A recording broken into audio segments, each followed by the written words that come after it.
the party to protect people from their flag bearer in the 2024 elections to now has caused the problems that we are. Why the party to protect people from their flag bearer in the 2024 elections to now has caused the problems that we are having. How? You know, in Ghana, the elections are run concurrently on the same day. Presidential and parliamentary elections. And the power to declare results has always been vested in the Electoral Commission. Then we know that the Electoral Commission has between 24 hours and 48 hours to declare 72 hours. 72 hours to declare the results. Now, Bawumia, what did he do? He conceded long before the Electoral Commission. But that's he said he did it to diffuse the tension that was he did it to render whatever activity that was happening at the collation centers moot. How? Tension was building up. No. People were sitting. No, let me explain to you. Let me explain to you why that created this confusion. Because they were collating both the presidential and parliamentary elections at the same time. And Bawumia declared or conceded defeat long before the Electoral Commission. Nobody was interested in the process again. Because what was the purpose? So we are not blaming him for an action he took to hold the country together. He didn't hold the country together. He created this confusion. The tensions were building. No tension was building. People were simply waiting for the results. So when he did that, people were still at the Agyapong collating presidential results and still holding parliamentary pinches. They had done the same party agents do them. Didn't see the need because their party had lost. That's why we recorded that high number of unfinished coalitions in this. Have you ever heard that we've recorded this number of unfinished coalitions in Ghana? Because of his action. Simply because, look, go back and unpack. You will see the danger of that declaration, that concession. Because from, I was here, we were discussing the elections, and we heard that Dr. Bawumia wanted to, he was about to speak. Yes. So, tension was building up. What tension? What tension? As it is in all elections. No, there was no tension. Tension was building. So people were watching. Are you suggesting to NDC that, and to my brother Haruna, that they didn't have an idea of how the election was going? Yes, but these are to the two parties. No, the larger two parties organized their followers. So we had communicated to our followers that we were winning already. And they had communicated to their followers. They were winning. That they were losing. No, few hours before that morning, Miracles Abuaji was on national TV. It was cycle. No, but that's what we knew. That was on national TV. That's what on national TV. You're just psyching out the people. Yeah, psyching them up for what? If they had lost, they would have told the guys, we've lost, let's go to sleep. But they believed they were winning. No, he was psyching up the people. He knew that they had lost.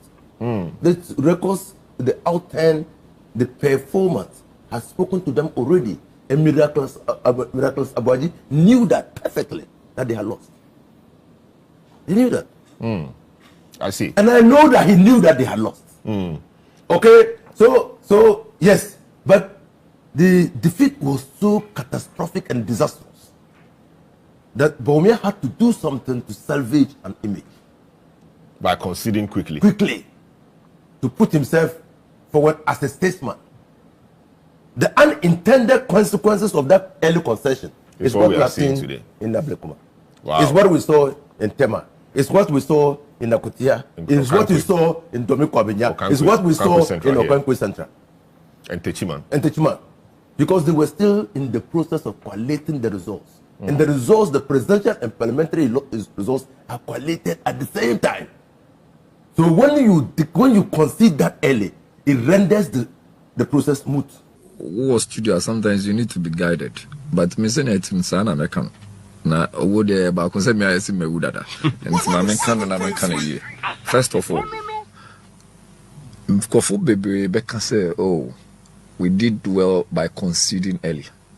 But Obisamia, that was the #1 problem we faced with these elections. Said Dr. Laji Mahmoud Bawumia ban tembeji too. Na me over the period, my monitor elections. And I may say normally members of parliament, or more co-elections are, yeah, now see more results now, on him the Omoye. No money, they are happy and they forget about the presidential. And so you know what happens. Now presidential, no, now ya, ebe anipanu winiko, anaya wiano, anayanyesa. And me say, me mau me specific example, and then maybe you can match it along. In Wejagbawi, the agreement was that me maya presidential first, and sana ya parliamentary no. Then because me say me ko mami me parliamentary there me ni beji na me refi say me interest. Nti yes sir.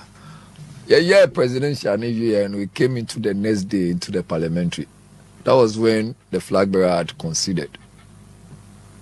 Unim DSC NDC4 became very emboldened. Crossroads or mobile transfers. Many occasions say a transfer.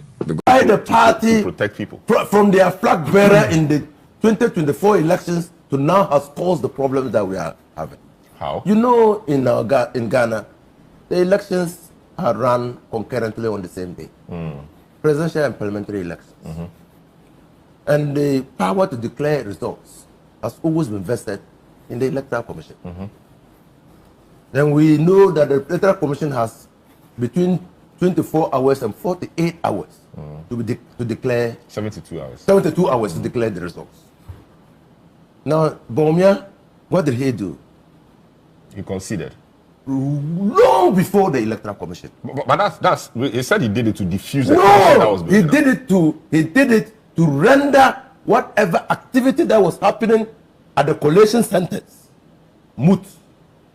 How? Tension was building up. No. People were sitting. No, let me explain to you. Let me explain to you why that created this confusion.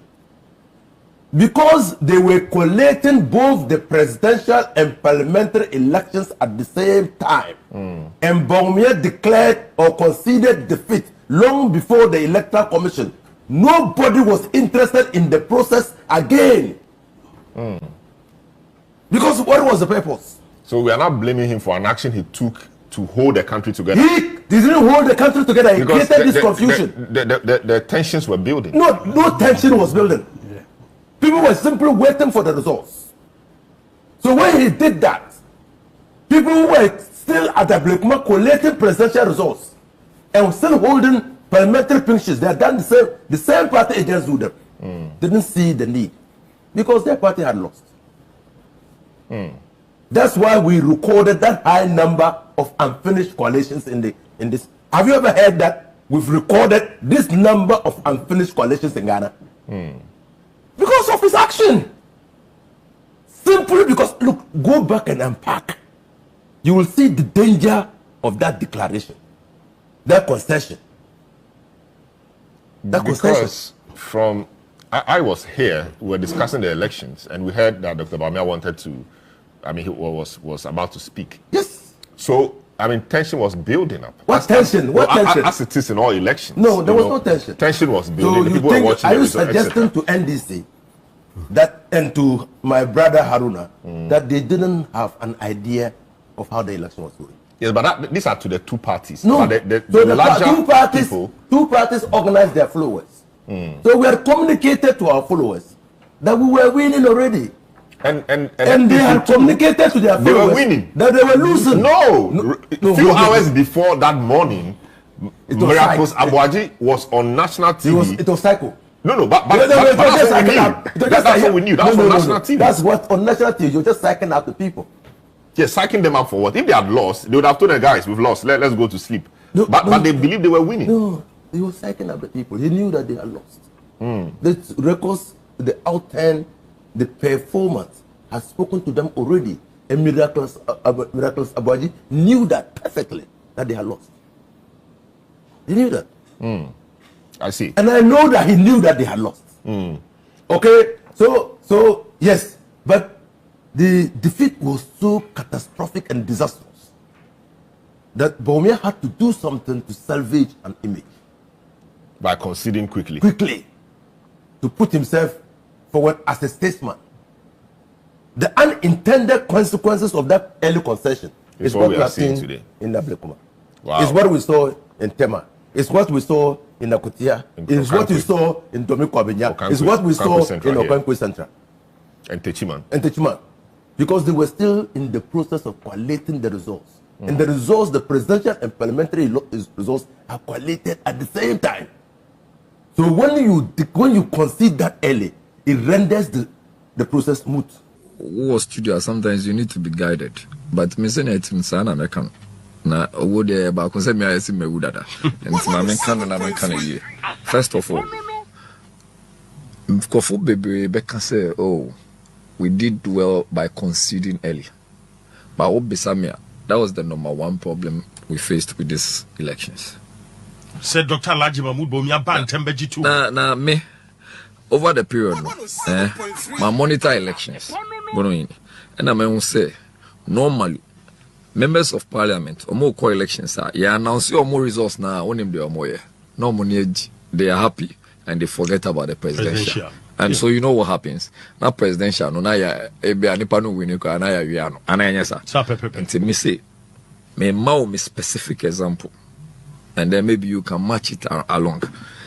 In Wejagbawi, the agreement was that me my presidential first, and sana ya parliamentary no. Then because me say me ko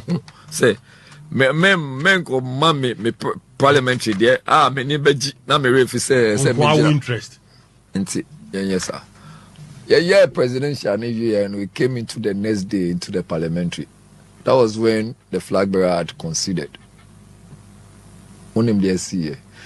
NDC4 became very emboldened. Police force rose mobile transfers. Many occasions say a transfer because they were even able to show say they were more neutral and professional. I had to stay on my feet for close to 76 hours. Because all crowd attention war. Me nipa na me hwe no grow declare no. Or declare no the powder go no so now for more than 3,000 in it. At that point, in Kufour no go to Abama no bebre no mo in it. Why? Because we had conceded, and that concession gave us a lot of problems. Because police for anka ombejina hama no. Almost to say or ensure say there is proper enforcement of law. Yebe pamono, and I ever transfer. Me see many baby I transfer. Opa, almost all the regions. People who were seen to be more professionals, they have been transferred. Afe, when you do that, in Kufour no or more winning no, they are able to gather themselves and then plan better. And that was what happened. And to me, the region, NDC regional, they were able to manage and bring a lot of people from the regional party to come and cause problems. But paying the pain, and yeah, easy. As at the time we considered, the EC had not even published one electoral year. Do you know what that means? It means that we're actually too fast in conceding. How often? You see, we've had NPP has been contesting the parliamentary seat, that seat, since 1996. Not once have they lost that. Not once has that seat even been close. Not once. So it's not about it happened. It's never happened. It's never. NPP has never been in a situation where this seat has even been close. As in, now to talk about they even losing a seat. You understand? So we need to interrogate what is happening to the NPP. That is making them so unattractive to the people of this country. And so for me to come and make the kind of communication my former Deputy General Secretary is making, that NEC took a decision. And but I hear Evans Limaku, who is director of election, was also present at the rerun. Can you confirm that? No, he was not there. Because I'm reliably hearing that he was there. No, he was not there. All right, that's fine. Sorry. Yeah, so clearly they took a decision that did not sit well with the rank and file of the party. They took a decision that did not sit well with the leadership of the party, or they have leaders who do not have courage of conviction, who do not believe in the decision they take. How can I take a decision? You understand? A decision and you understand, and tell my party people that listen, we are not contesting. And then I'm seeing they either I am unprincipled or I don't have what's called any courage of conviction. And we don't want people who do not have courage of their convictions to lead this country. We don't have, where we are as a country, we don't want to put all these powers into the hands of a person, of people who do not have any courage of conviction. Because right now, over the past 8 years and with how things are happening, you recall that we raised issues when Nanado appointed people who were perceived to be NPP supporters onto the EC. What did NPP as a political party say about that? Because NPP as a political party is not the same as the bearer of executive power. You understand? What did NPP as a political party say about that? Or because that decision, they felt that decision inured to their benefit, they didn't say anything wrong. We saw so many electoral infractions pre and during elections. A lot. I remember all the issues that were raised leading up to all those by-elections and the last year's election itself. What was the position of the New Patriotic Party? Is it that their position will flip depending on how they perceive that decision to inure to their benefits? Is that what drives them? Because you have a situation where the NDC were complaining about 37 polling results. They were complaining about 3. They went to a meeting and the EC came with a decision.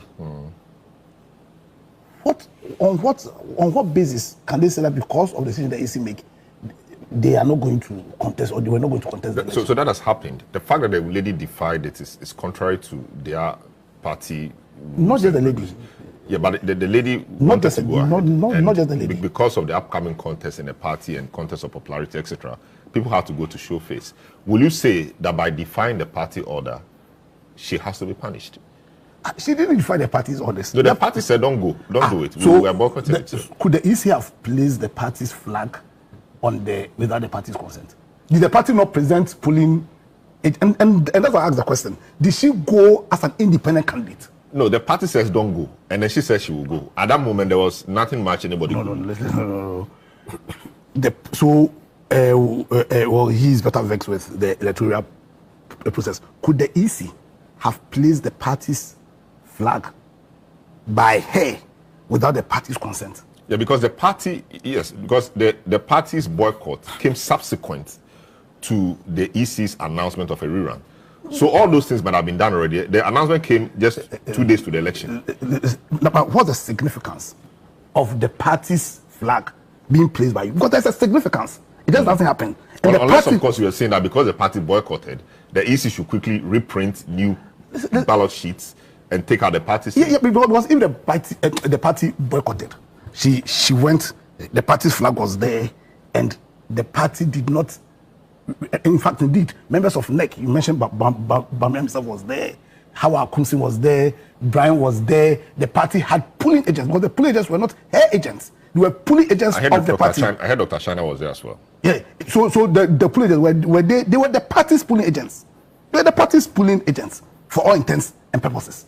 She was not an independent candidate. She didn't contest the 19 polling states as an independent candidate. She was the candidate sponsored by the. So what's your point? Your point is that. My point is that she contested on the ticket of the party. So the party didn't boycott. No, but how should the party boycott? The general secretary, who is the chief administrator of the party, announced that they were boycotting, and that should be enough. We don't know whether they followed it with a letter to the EC. We don't know, but that should be enough. EC. Now the EC, I'm saying that the EC could not have printed the ballot boxes, papers, sorry, and placed the party's flag on it without the party's consent. And perhaps the EC too should have been written to, because the EC may not have heard the general secretary say so. You understand? Now the party then impliedly gave their consent with the presence of even members of NEC. Bawumia himself was there. Howard Accusations was there. The deputy organizer, they were all there. Yeah. So, as in, how can you say, for all intents and purposes, that the party boycotted this election? The party contested and lost. Yeah. And to come and make that communication just reaffirms, I believe, that the NPP, beyond it being divided, is a party that has no soul now. They don't have a soul. Haruna, clarify this for me. We understand Bawumia donated some amount of money to the lady, even after the party had said they were boycotting the event. Can you confirm that? I cannot confirm that. But did you hear that? No, I did not hear. You did not hear that some money was donated to the lady? I saw things on Facebook and the social media. which I cannot confirm. You cannot confirm, because we okay. have official communications. Okay. Of the But party. if Bawumia is going to donate to the lady, would the party be necessarily informed? I don't know. I think the party was running. The party would have found an appropriate channel to have support for the elections. And like you said, many of them who defied the party order to go there were doing so for cameras because they want to. So contest for will you internal punish elections. them? Because that's against the party's I cannot make conclusive statements. But per your party rules, once that becomes an anti-party behavior, perhaps, there should be sanctions that must The follow. NEC will have to take a decision on that. Okay, but did the NEC need to take this decision, or how did the decision come about the boycott? NEC met On this? and took on this on Monday. Was Dr. Bawumia in that NEC meeting? Members of NEC were in that meeting. Which includes Dr. Bawumia? Yes, please. I see. Members of So NEC were in NEC that should be meeting. concerned now that he was part of the meeting but went there to provide support. Not only him, including all others that you have mentioned. So And I the tell party you, is concerned about that. very concerned. And I think that The NEC, senior members of NEC defied NEC's... even including the candidate, lawyer is here. If the case that went to court was in the name of the candidate, right? We said that we are not participating in the election. The reason that we are not participating is that we have won the election. So we would not participate. But you had won the election. And look, she participated in the NEC meeting. She was invited to NEC. Everybody spoke. She spoke. We all. So when you said you were boycotting, did she agree in the meeting? Yes. She agreed that she will not Yes. Even on Tuesday, if you check the press conference, she was part of the panel. She was sitting in when the non-appearance decision of NEC was So made. you were surprised that later she said she was going to run? She did not tell us. We saw her running. And you see, we couldn't have written to the Electoral Commission to withdraw because election that we have completed, we cannot be withdrawing that. We You cannot withdrew walk- from the rerun. Yes, we said we are not. Yeah, so you could have officially told them that you were running. Even the Electoral Commission did not write to us. They announced it out there. But the Electoral Commission, we know how they pass information to And that's- political parties. so So they use their regular channels. They did not send any letter to us. I see. Yes. Honorable Inusaf Hussein, you've seen elections, you're running elections and all of that. The NPP boycotted this. Were you surprised they boycotted it? And were you surprised at the turnout of the events? Not the violence part, which we'll come to later. I was surprised that they boycotted. You said they had won the election. And I was surprised that they boycotted the elections, because if you had won the elections, you just go there to vindicate the fact that you have won. But if they had won the election, why should they go and run again in an election they had won? Because they went to court to ask for a recollation of the results. So it should be recollation. So they should have gone to court to ask for a declaration that Nana Free-Ekwe had won the election. That's what they should have done. And then, if the court had had compelled the EC by an order to declare Nana Free elected, then Oben would have only had the right to challenge the declaration. Okay, by electoral laws of this country. So that was why when the EC said, when NPP went to court and asked for a recollation of the about 10 or so polling stations, 7 or so polling stations that were outstanding, I said that they were setting a very dangerous precedent for this country. Because when you look at CI 147, there is nowhere that recollation appears. CI 127. Yes, there's nowhere. You are mixing CI 47 and No, CI 147. I said 147. 127. 127, yes. 127. There's nowhere. But- Now, so the power to recollate results, I asked where did they come from? But the NPP was the party that went to court and asked for that. Okay, so when the Electoral Commission started recollation, so the court granted them. The court granted them that power to do. So when they went to recollect the results, and depending on which narrative that you listen to, and they were 3 outstanding or 19 outstanding, how do the MPP want the Electoral Commission to resolve the matter? How do they want them to resolve the matter? Because now the Deputy General Secretary agrees and says that, 3 were outstanding. So that means the coalition of the results or recollation of the results in the Agyapong North constituency was incomplete. Okay, the Electoral Commission says 19, meaning were incomplete. So how did they want that thing to be resolved? Now, so you see, when you set yourself on a tangent that creates confusion, the end result is what you have. But you see, what has happened within the MPP, and particularly in the Agyapong North constituency elections, reminds me of W.B. Yeats' the second coming. When the second coming, which you know actually. Yes, the falcon cannot bear the falconer. There's a total breakdown of control and direction within the MPP. Total. And as we speak, the General Secretary and NEC should be apologizing to NPP supporters in Agyapong North. Because when you look at the figures, it means the figures will reveal that the stance of the NEC of MPP created confusion in Agyapong North and robbed Nana Afriye of an election. It is MPP that robbed Nana Afriye of the election. They shouldn't put it on the Electoral Commission. Why? We were told that 5,600 electorates were to vote in the Agyapong North constituency in the 19 police stations. Not so. The total results that came was 3,000 people voted. So more than 2,000 people did not vote. Yeah. We know that 19 polling stations have been producing and returning results for MPP. Yeah. We know that. We also know that at the end of the elections, Erebra Obin recorded 34,090. And then Nana Afriye recorded 33,881. The difference is 209. We know that in the elections, Nana Kuya got 1,300, just over 1,300 votes. Arabia Oben got about 1,600 votes. The difference is 300 votes. So the MPP in the collected results that was with the Electoral Commission was leading substantially. The people who did not come out, it stands to reason that most of them would have been MPP people. But the party had already communicated to them not to come out and vote. That's what the party did.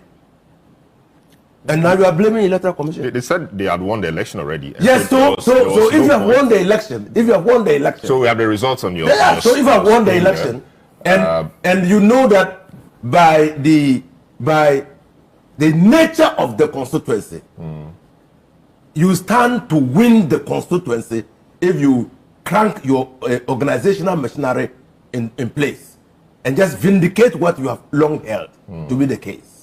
He said, no, you shouldn't come out and vote. The National Executive Committee directed their supporters in the Agyapong North constituency, particularly in 90 polling stations, not to come out and vote. So notwithstanding the fact that key party functionaries were in the constituency, try to whip up, enthusiasm, etc. Notwithstanding that, you're saying that the party's call, they listened to the party's call not to come out to vote. When you sow the seeds of confusion, what do you have? Apathy. I see. Because people would have been looking to see a united, organized, structured, purposeful party. Not a party in disarray like we witnessed in the just ended elections. I see. That everybody was towing a line that he wanted. That people who appeared at Agyapong North, and you are a lawyer, appeared on their own. They were on a frolic of their own. They had no cover or protection whatsoever. I'm just surprised that Howard Kumson exposed herself to that. Because your party had told you not to go there. Your party had told you not to go there, and you went there. So if something had happened to you, the party will not defend you. But that's on the party side. So now we're dovetailing into that's on the party side. So let me come back first of all, let me say that, Chris Akume, I'm talking about the unintended consequences of an early declaration. Okay, in respect of his text. Unintended consequences, underlined, unintended consequences. He would have intended very well, but the unintended consequences is what we're seeing. Okay. Now, so number two, I'm incredibly proud of my party, the NDC. When I also West Wagon brutalities occurred, we took a decision not to participate. That stopped further brutalities. And our members did not participate. They simply just went away. Okay, so you wouldn't see a failure to obey even that principled defiance that Boachi Donko is talking about, Apia Donko is talking about, did not come to us. Our candidate simply retired and our people went home because we were shocked at the level of brutalities. And so we said, no, we don't need to expose our people to further brutalities. Number three, my brother Haruna should not be talking as if brutalities don't occur in MPP. I mean, my brother, the flag bearer of the Movement for Change, left MPP precisely because of the level of brutalities meted against his supporters. Precisely because of that. Precisely because of that. In the his agent. That was not his supporter. That was his agent. That was his agent. And the party didn't make any statement. A statement. It was agent Awanwale. Agent. And then what did he do? He simply asked that somebody who was otherwise too close to the voting center ought not to be there. Even the showdown. Why they can't say showdown? So you see, so don't create a picture. And we all condemn it. I have taken part. Let me tell you my personal story. In 2008, Zobile, he knows Zobile, predominantly MPP. I went there to supervise elections. I saw youth, the children under 18 voting. I complained. Why was I complaining? Not because they were voting, because I don't know who they were voting for. But I said that what they were allowing at that polling station was already exposing that children to wrongdoing and to become part of their culture because they see nothing wrong with engaging in that activity. I was slapped. I was slapped by an MPP agent. He turned out to be my distant relative from Johannes, but he slapped me. Wow. So I'm the last person. I'll be the last person to endorse violence because I've experienced it myself. I was slapped for just saying that we were exposing our children to moral corruption, and I was slapped. So I'll be the last person. Let's all agree that there is a regime, a fundamental regime and consensus that we have all accepted that should regulate elections. That if you have that, it's not for nothing that elections are conducted by law. And that if you have nothing doing at the polling station, you have to maintain a certain distance away from the voting center. It's not for nothing. I'm not surprised at the level of violence in Ablekuma because the security experts will tell you that when you congregate a lot of people to a particular spot, the parameters for operation become limited, and so there will be conflicts. There will be conflicts. And so when they said 19, I knew that there would be problem. I knew there would be problem. Even one constituency, he cited Atiwa, he cited because the elections were limited to one. Everybody was there. Everybody was there. Okay, so when you congregate people in one area, there's a less likelihood of violence.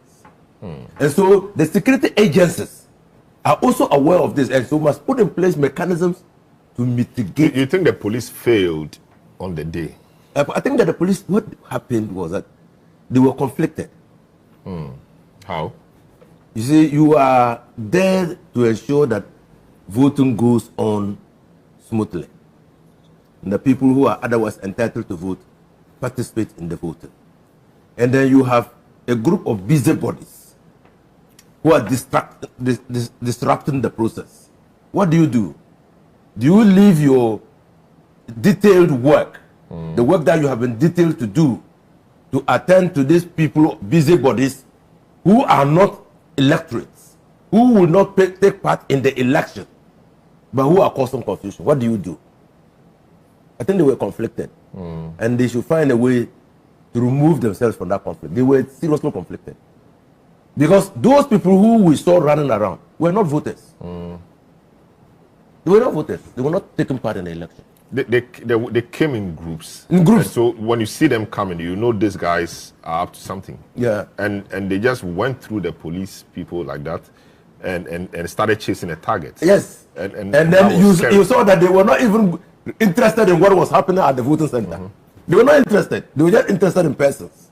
So clearly, if I'm detailed to ensure that there's voting going on, and a group of hoodlums or people attack the station or attack each other close to the station, what do? Do I abandon my post and go and have that thing brought under control? What do I do? Really, what do I do? But in their professional sense, they should know what to do. I don't know. I'm not a professional police, but I'm just saying that looking at what happened, I see conflict. I see conflict, seriously. And all of us expected, and because it's a general duty of police to protect life and property. It's just like saying that the police has been detailed to protect a house, and somebody is passing and killing another person he meets on the road.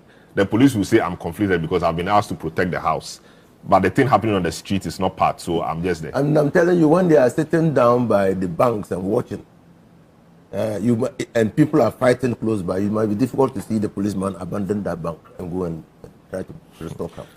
That voting is a civil activity. It's a right to exercisable by Ghanaians of age. And so we don't need the military. We have come a very long way in our democratic journey. And so what the police should do is to stand their ground and ensure that the proper things are done at the polling station. And we have made a lot of progress. When we started this journey in 1992, people could easily access the voting centers. But inner perimeter developed now, unless you are really a participant in the elections, you cannot access the inner perimeter. The police, the military were coming close to the polling stations. Now we know that they cannot, even if they are detailed to supervise, they have to be patrolling and only invited by the police. The duty to man elections in Ghana and provide security is vested in the police, and so now we hold them responsible if there are lapses. Going forward, all of us need to understand that you don't win election by might. You win election by the tongue, and that we should encourage our people to come out and vote. And when they are coming out to vote, they must be fearless, and they must be bold to come out and exercise their vote. I know that when disturbances occur at polling stations, it might scare some people away. Some people don't know or didn't know who was them on today, and so let's limit that.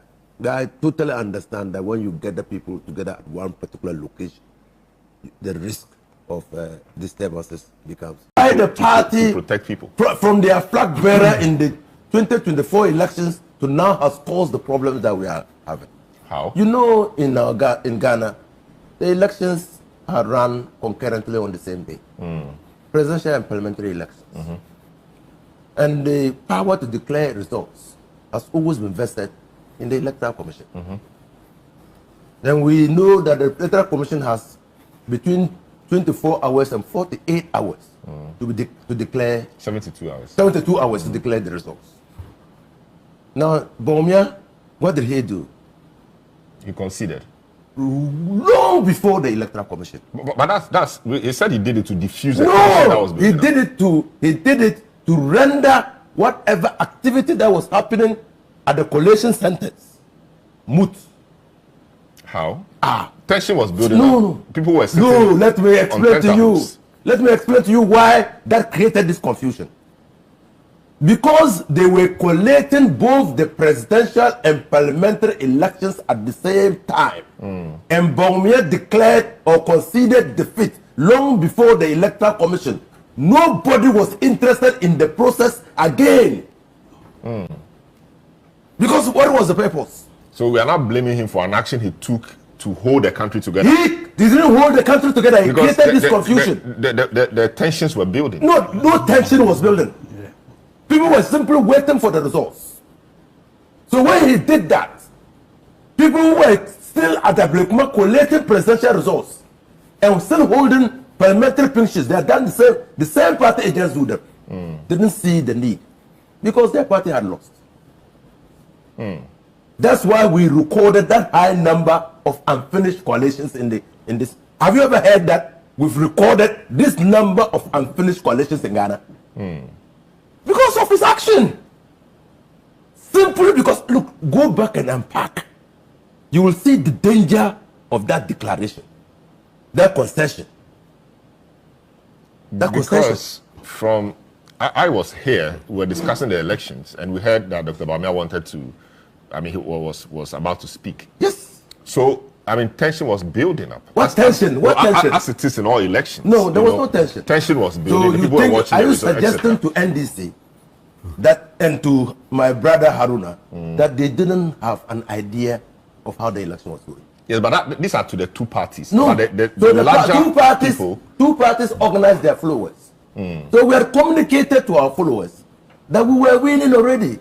And they had communicated to their followers. They were winning. That they were losing. A few hours before that morning, Miracles Abuaji was on national TV. It was cycle. But that's what we knew. That's on national TV. That's what on national TV. You're just psyching out the people. Yes, psyching them up for what? If they had lost, they would have told the guys, we've lost, let's go to sleep. But they believed they were winning. No, he was psyching up the people. He knew that they had lost. The records, the outturn, the performance has spoken to them already. And Miracles Abuaji knew that perfectly, that they had lost. He knew that. I see. And I know that he knew that they had lost. Okay, so yes, but the defeat was so catastrophic and disastrous that Bawumia had to do something to salvage an image. By conceding quickly. To put himself forward as a statesman. The unintended consequences of that early concession is what we are seeing today in Agyapong. Wow. It's what we saw in Tema. It's what we saw in Nakutia. It's what we saw in Domiko Abinya. It's what we saw in Okankwe Central. And Techiman. Because they were still in the process of collating the results. And the results, the presidential and parliamentary results, are collated at the same time. So when you concede that early, it renders the process smooth.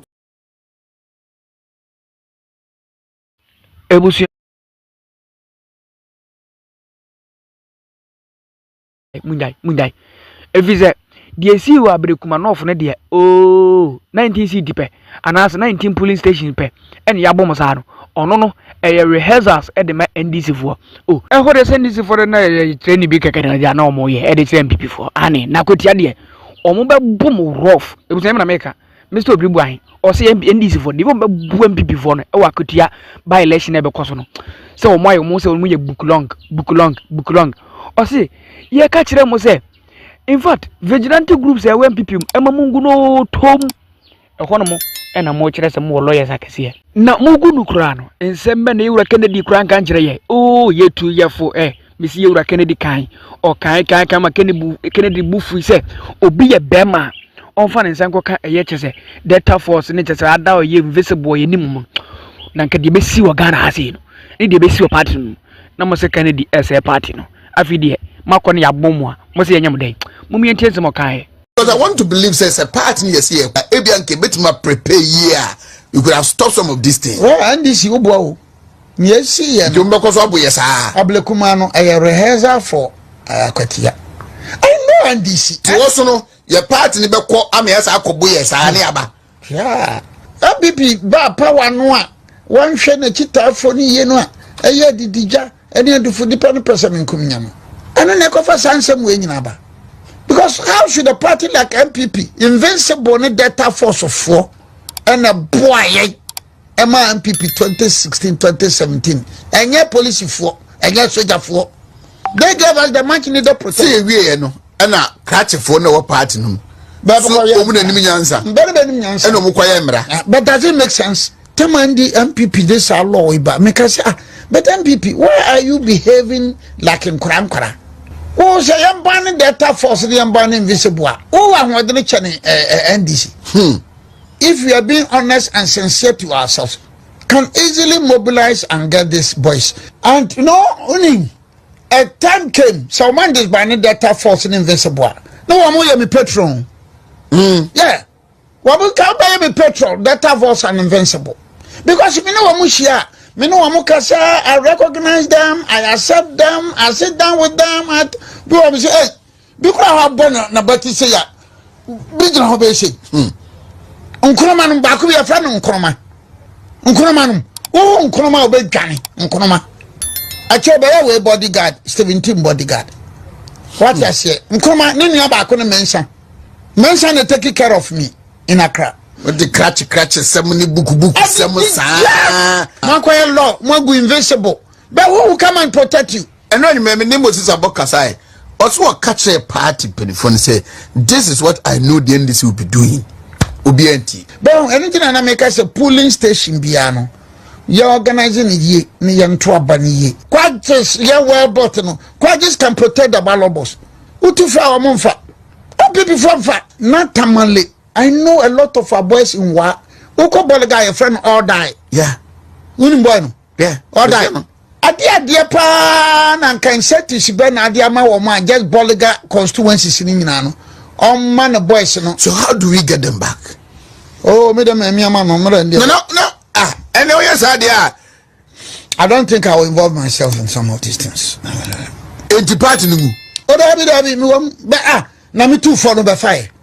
It won't do for you. I mean to be you. Go out to for number Posabashua. In Jabusia, I didn't know anything. Papa. Obia Cassatia and Yoma MPP for Omoye, you know. Nebusia, you were Kennedy, Agyapong, a Kassa, passionately. Eh? Now the way you were Kennedy, a Kassano. In fact, a fast abra. Na ye party about power. Near Tata Yanyankas Metro Men, Invisible, Delta Force, or more do a more or call election 2016. Your mom called Bob ballot bosses on who bang. Ye Tata Omo. Kennedy Japan say me. Scam spending here, I was uncle for you, eh? Promise I'm the mom say, see about power. You be make sure say, you be face or do much right places. I feed you by ya. Momo say, Muni Momo. Moside, Muni Momo. Mosa so akwa shembra o parliament si yenguno na adai ebusia yewura Kennedy kasa ni braso sada na bra kasa ni braso sa time o se no mo so say party no o say party ntinde why na say party no mo me entie no. These boys were on the war front. Wudi mi no mo ye na adwuma ba wudi mo ye bi echi. Up to now, as I speak, national security has not been able to change NDC for now. Omu good temper porto. Edin some form. Now, would your MPP Nico Edidia? Was well. Mino ha come and born some more to shoot one or two. What's what then? What you then? A mirror MPP, a co-opposition. Now, ya burio wagana, me and charging me treason. Ya ko she Eslami Abu. I want a station. NDC for me. Woman, a dear him, and ya bunko. You move, I swear to God, will revenge. I'm telling you. Now, police in Paris, and when I have your gun, not police for her. Woman, try any Delta force me. You see what will happen. The young was a fool. They catch your honorable Kandapa on TNE. Only me call Kumasi Royal Park Hotel in 2008.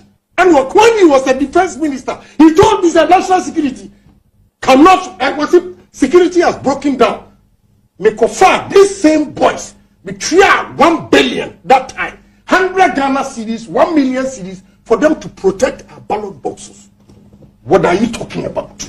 And now my power, I dare everybody in this country to try any of these boys. And you will see, I will personally lead demonstration against MPP4. Because I went there and promised them that we will buy yes, you have power, we will make money behind. And this is from someone for Mugu to my port one. Anyone that says you, what would you Delta Force, bro? What would you invisible forces bo ade na mo de and no kro we wiase bia mo pese mo ka bi and na woman betina wo you should be ashamed of yourself even to make a statement like that with all the things you did e wo duabusu against the Bawumia and now who yes even to talk all right the 30 NPP for I swear to God I put my life on the line so we be here for some all the things President Kufour did in 2001 to 2008 that brought for some we went to opposition obi up one try they say I will personally do many boys who see what we I police in the back what come here to and me ya buye ya buye wo Ghana NDC for buye ni wo NPP police for na mamu ni nsem for Ghana hanjere ni wo NPP police wa and na manchi post why bright odro one land gas for them my friend NPP for some dia kura what will happen because I put my life on the line and me fa plane e ko Kumasi na ma fa plane e ko Takoradi just to mobilize these boys to protect the boxes na Kufour he just didn't win easily. We fought. It is a moment this follow and penetrate. On the 12th of January, I'm going to a meeting. Gold House. So you guys should penetrate NPP forum and make sure. And then what he said, we are going to go. Assembly and NPP forum. I know everything. Said we are going to go. Yes. Masa. Look. Me say, Mateo will be our country. Let them try any Delta Force. Omo some NPP for omo suenyansa. Omo suenyansa. Omo twesi Caribbean. And ya buya no a ko no o me din samfu e me di NDC fochi. Na ye yusu mlantia tese am yetume wini power. Ye baya obe ka kire say they don't deserve to be in national security. Oh, modiamo. Oh, yabre party yabre na me makase yewura Kennedy badia obelidi party na enyo bi se ni hina ebetwem yewugidi pa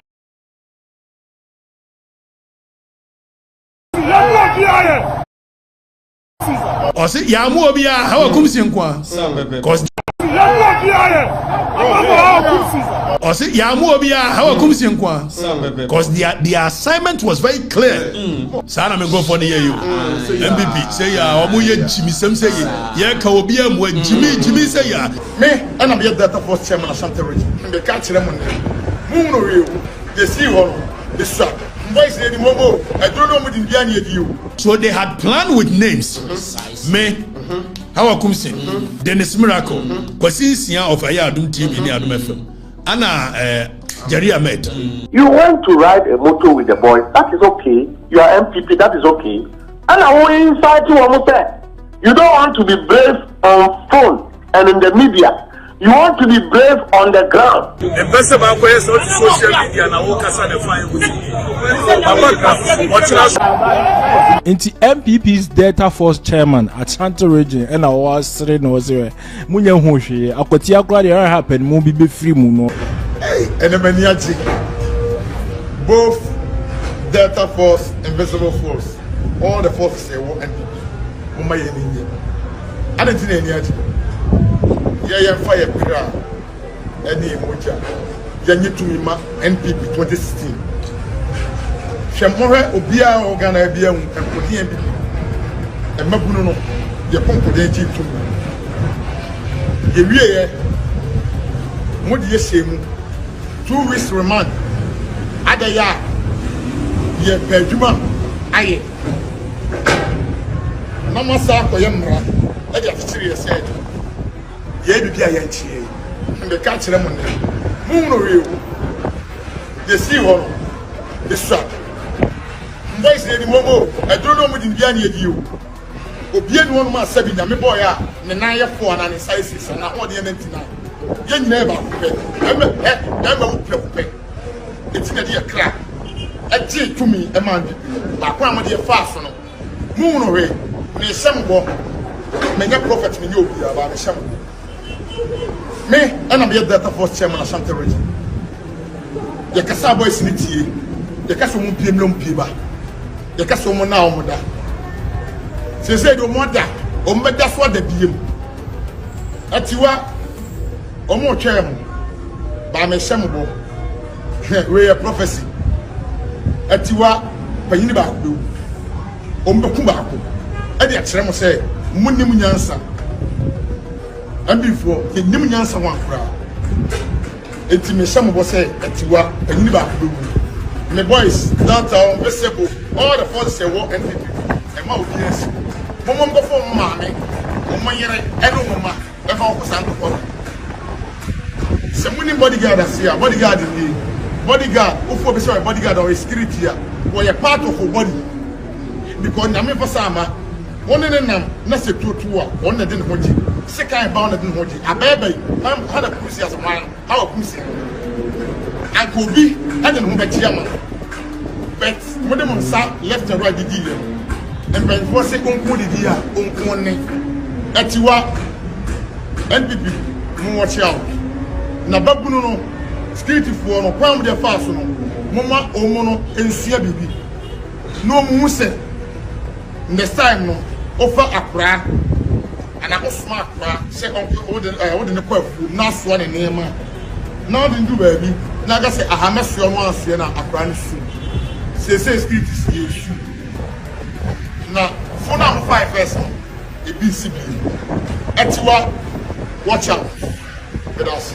After all this pinching a course so Ablikumanov no minority leader honorable Afanyomaki at the press release ba out na press release no oyemu the first one no na oblemu Malik Basentale and Mustafa Bandi say omo and the course so this chaos at Ablikumanov if it's a Malik Basentale or commanded tax was a 5k man yenko any ade sa and so and Mustafa Bandi baby ye bo hawa kumsin NPP deputy organizer no ma aka no na Mustafa Bandi or deputy secretary ema NDC na ho na santo ko nyina course inti na so no so e ka ho bi Mustafa Bandi and Malik Basentale o ma respondi no afra me bi sama no yes Ablekumanov Sabio mene apart from national chairman and general secretary and then been the national organizer with the senior officers around that election. But I was on the ground apart from other colleagues who were playing sensitive roles. Now the panel we know I started to say I am monitoring. And I say you come monitor a polling station back. Maybe you're not maybe about how a polling was on. In the crowd, you can say and interview together and maybe trying to say how mobile election with 200 votes. And not that you buy. So we spoke with love and they seem quiet. Me call another place that's Samuel Uku, Miracle Abuaje, Samuel Brabuabeng. Women now seen so only a call all the time interview Bomu. And I'm sure of the MPP, some of the moon election, I'm over and you're 3 and I'm a McCoy. And to be called down so my area, honor. We are on a Samuel frame, then I will yam on a crowd chat on Yam, and will be something Samuel from. Now, now, I free by the university, I think I'm a couple Unyamba Hawa Kumsion. Now, and a boy's rumble crown of Kakoji, police station back with them. Obama will be uncle. And you know, and so call now come 1 year be escalated.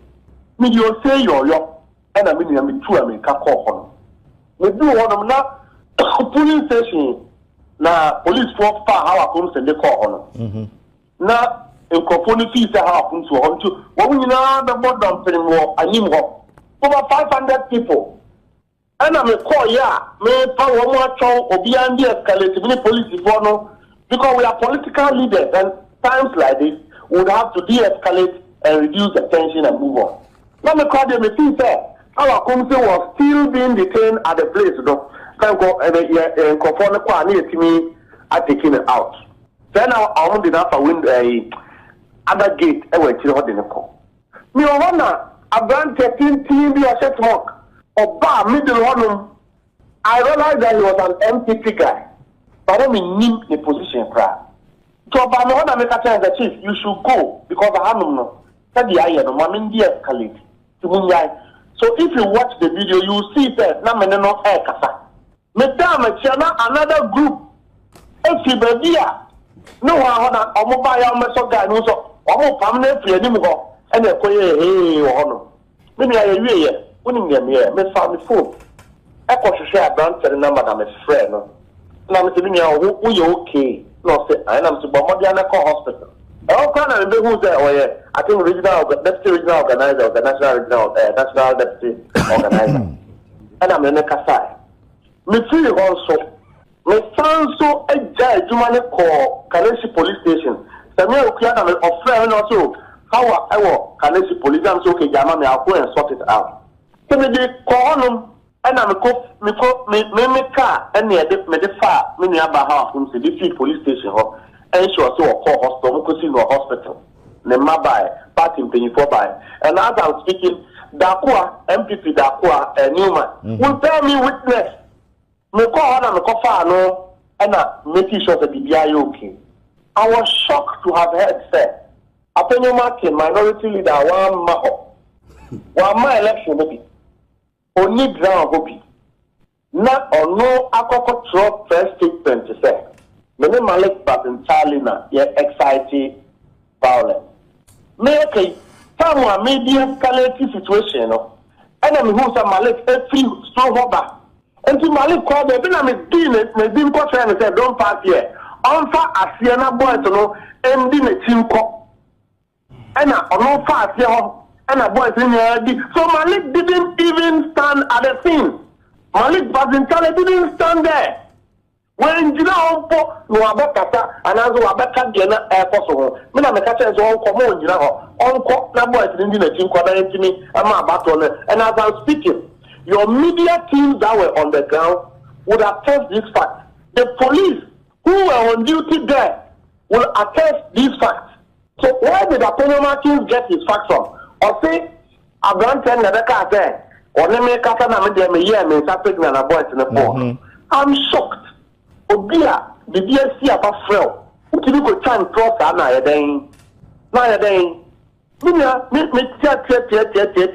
no that was mamimra mu anani bisa se abrantia wo kana asem yi eno ye deputy national organizer no they no shefugu no I think so, yes. Okay. That is you see a crazy so then. All right. Yes. There is a video circulating on social media or say na only one na wo inside eti basabasa ya no kwaso no ana ofra wo say mo mra bonten na mo mehwe na mo nka mo boys ne down every pair the NPP rep wa akra no e kan no che say na che say esese mo mienu ono ene wo empia bonten na mo beka mo mo branch ne down eti the time a mo pie no na wo ka akire ono pie ba bonten no ana sa signal ho asem ye kokoba ya ye bro no eyam pesa na huni ni pia ba bonten abeka mo boys ne down na sase mu si ya na strategy mu su ye ye du ono no pie na me twe ne se ye nyina ye party penifo enti oma ye nyoni mbra bonten ye ne executives no supporters no endi komo no mu ye den omu njajo mo ye no the next minute no o ne men kasa o ye Mustafa no o ye ne sase the car coming.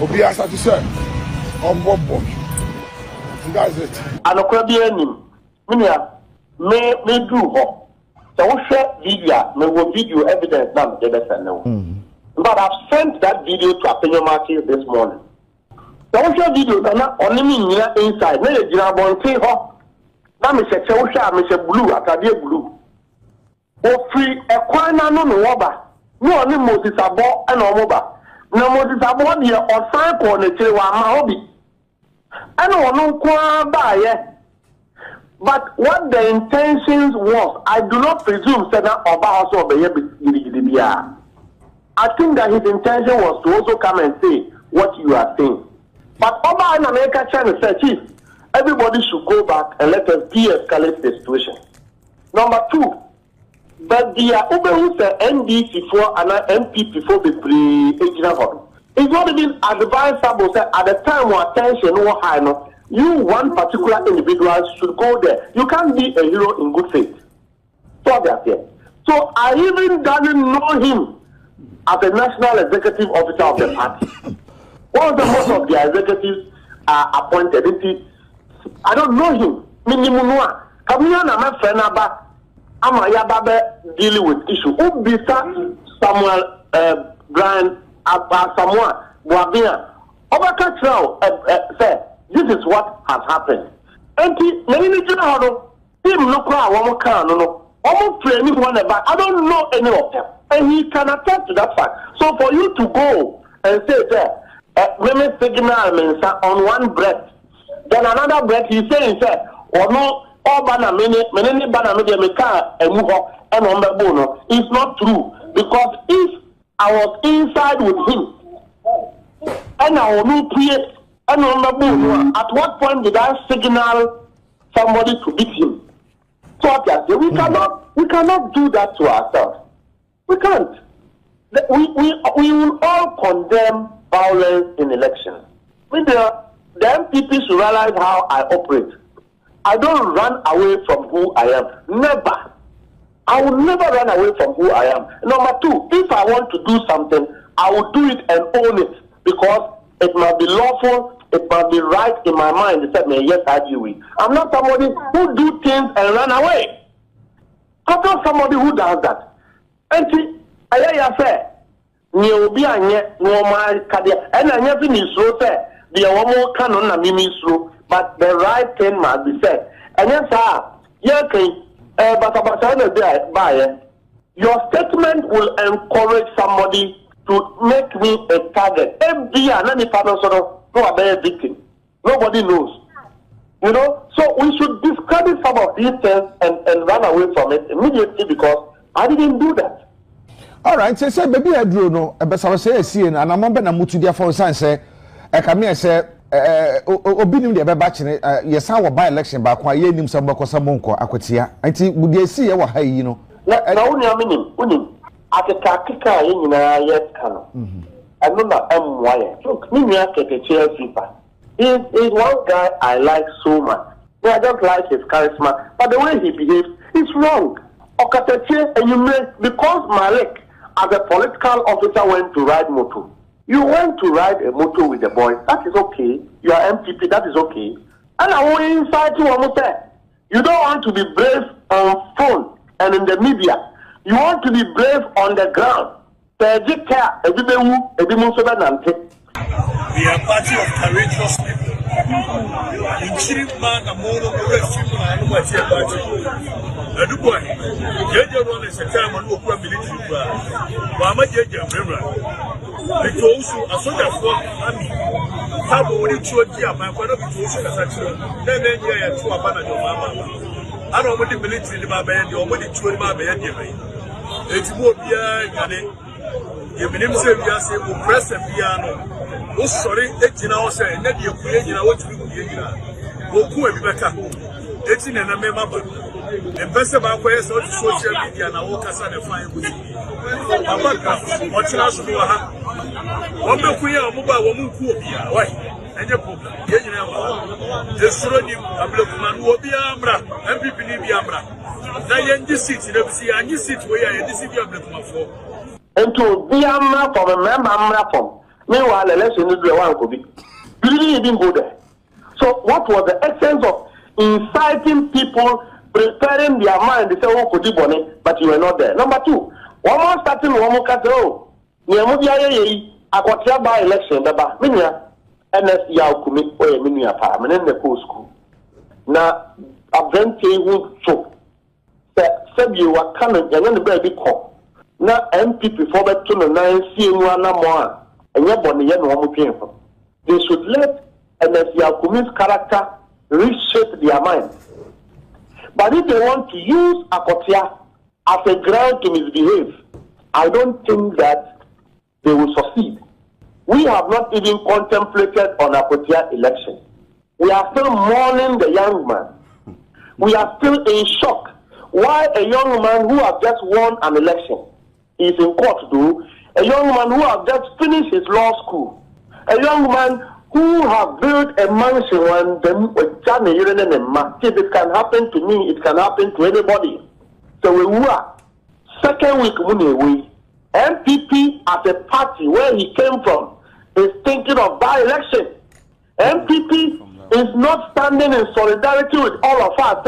We should continue to mourn our brothers who have lost life. I had by-election, Baba. Anema. I had by-election, Baba. But what we say, you don't treat the power. We must dance around it like that. You must be respectful to emotions and the sensibilities as far as such a sudden death is concerned. So I'm just saying that MPP should not prepare the ground. And you give the other people the responsibility to also prepare and defend themselves. We should all speak responsibly.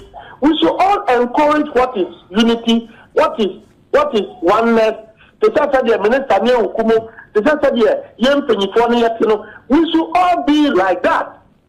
Election what is so special about it? And if you are preparing to go and be back, what can you do? I hear now waiting here. I think you throw the ukuta over to why should we encourage some of these conversations? So I'm just saying that conversations will be a starting or one and a customer but they should take me out of it. That is not how I do my thing.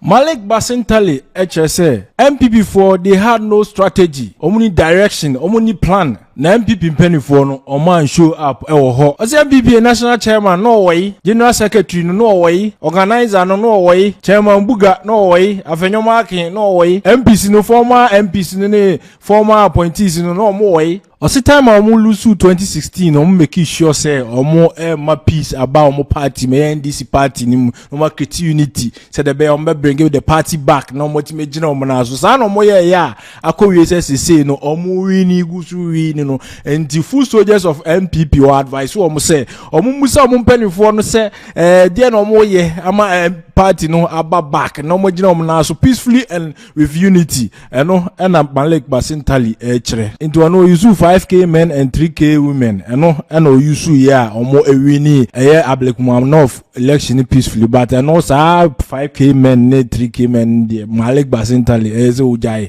Oh, yes, and our boys in the show Mutrimai and Toko. And yes, I from more to Abanibi, or more Boko, no dear. In fact, too much. Now, MPP deputy organizer, a born from Nikwe Lloyd, and Wakasa, Honoswa Church, and the side of the story. Yenti onumba yeba neti okata chef FIFA. Timi kwa do on me approach police for na police for also. Yeah, over 30 if I'm not mistaken. And me produce me chairman. Me catch on say you see our kunsin. E share inside on. Na bandi so ha. Akon fe band bese me go bandi e wo inside on. Na me nen kasa because me a party penny also a party penny. You know, you can't woman, you aggressive. You know, I'm not met as I say. The only to me, I am a man, say, on my friend Bandy Nimbum. No, me free inside or about one thing. Into me, job one thing on police for him, and a bandy no more friend by. Or buy an I'm shaky. And I'm a channel say, no, me, I see my see, me bombing in trail, and I'm in bombing position trail. To make us say, I was say, Yeni Yagasi, Yanko form, the only statement is no man crazy no, or can no. It's no, our yen. Ocean and Sa, and our boys no air then, a bar, hold on by you to start no. Now, this Jamaican say, Kama, we run before or no, a referee band in Abano. Now, boys, some who. Gidi no mo yeno ka me trust me patom obi enu o ka say o bumi ano attack me wo show video here there was another one there na wo bia na me pata certainly na boys on one after the same guys no e no be enu wa o dey in start coming after that time Na be the ones that not your Kufour in them, and I said, I'm the same don't make pattern. But Bandy P, me cast a Bandy, and a mom, Sayana, EBB. But me body language, no. In fact, all can do you in a sakabu kame. Then cast and if I come on, when you're born and so. But it is so obvious that the donation not responding to me, at the members, because all you can, say, will be air casa. Now, body language, no capo, and that for man. 77 members, there's some level of disagreement. But the union member band in interview coming in Anna. I was that kind of food a bit worried because he can confirm or he can attest to the fact that Yamba was the being no about us or about the before my attacking, who should be doing another sapo HSS. Mon camera down. The video is there. Many men HSS from some platform. Among issue they say, among person you can right inside or to allow. That is what we actually witnessed yesterday. Consent in the prayer a party for fair voters air cashing in anything. Among person will be able to coincide so or to about sebi. Now maybe so. Say party be will to me no cash and to about. My voters put in right inside, and I think most of us confirmed it. Ghana Police Service, almost one penny man conform, Cotua Bano, saying, say, one man conform, police for Gina also, police also say, young man conform, Cotua by the prophecy, a man to almost some general motion. If I talk, the woman you answer, and before a good wine, almost a year, Bandy car 500 crowd. In the interview, now me meeting, or say, our boys they go up on Tion. We are about 500 men. Our one police station, one single police station. And now, police for now meaning woman, with the margin air car, there's a 30 to 40. And a Mujina gate now. So there's no access. And before you even get access to the police for the no man, and this is for me beside say, oh, Quanifa, the other council say, oh, me back of Twaba. Why the car who I own Twaba, Fiaco? To me, you are now, you are not now, Uchika say, yeah, a word Pinubia, and all the support and a call. I'm not saying, I'm only say, I don't know, police station, where MPP for you winning. It's your 3 months of focus to Aba, and the point in favor of MPP. Young Penecras and money, or move back to Aba. And now, to me, country say, the party members aid to trust him who as a leader, who need to know almost 777, or more mobile in Nano, or more petrol, or more DDM, the only back of your party in a bit Yomaka. In the party, maybe any home. Sometimes it will be difficult, but minimum say, who makes me unlimited to a certain level. Bandy, we know now be. Now, something now or show. So, one casa. In China, or casa here.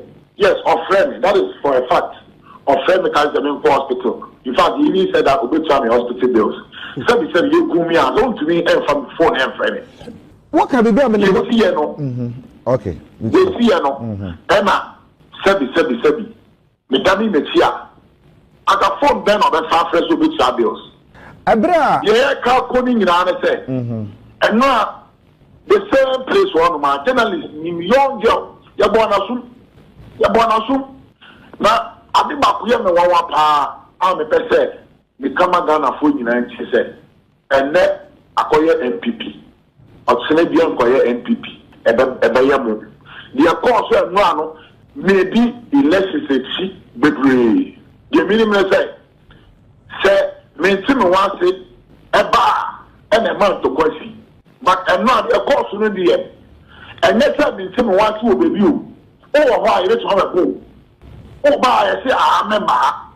bandi poka say and sister na ta hono me am a national officer meme ba police station ono say national officer man the party ono obi ono work freely and monitor say bibia kolia yensisi omo party e na meso me party peni me suma ba hono ba ni interview no ye o see ono poka say bi free anko adenti na wo say ba me sa no ebia na oka say enye say ebia oka no no sisu dia say the way na tension ye high wo ho nti no e no two fu say ko if I just tension bibi na dey tension ba nti na wo so say bibi say si ye nti na tension ba me say wo say tension bi eni bibi asem bi eni bibi a to trust them omo plan ye omo ba so omo ba be ye uko Facebook omo deputy regional organizer Greater Accra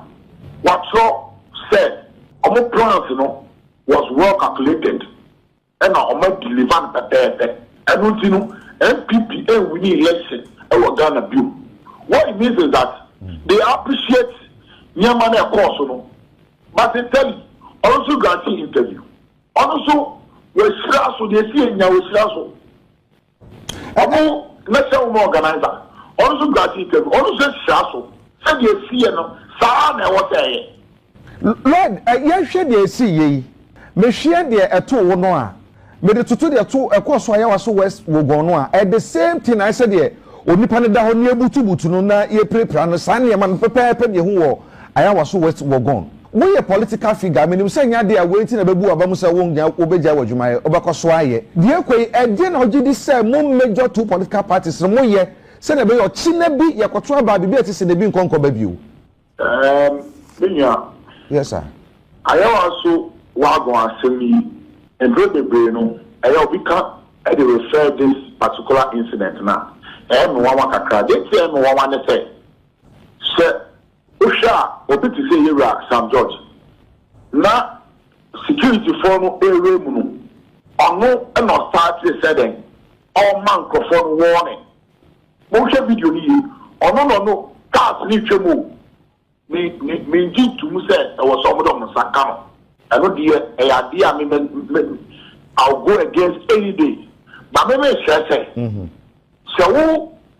who provoke obi I will lose attention and I'm woeful and I say oye bibi kra ompa who you penny one the bill was so ebefa but when the answer go for you trip now mo wako now we call mo so in bremu kra no say ye kokota you will waste the means the grand for no credit me you with you but me I don't entertain it but I'm saying the say sincere na ye ka say unprovoked uno bi ahye umbi so bi asem umbi e wa mpon kasaye almost am mpese obeba ho ndamcho when ayawa so de na eyete ana ayawa so de no a day before the main election it took us say NDC constituency chairman fee ballot be cost wo media mo am call report here am a two crapo kasaye that was the day before the election adeti yero almost ma ko tia banti do feel no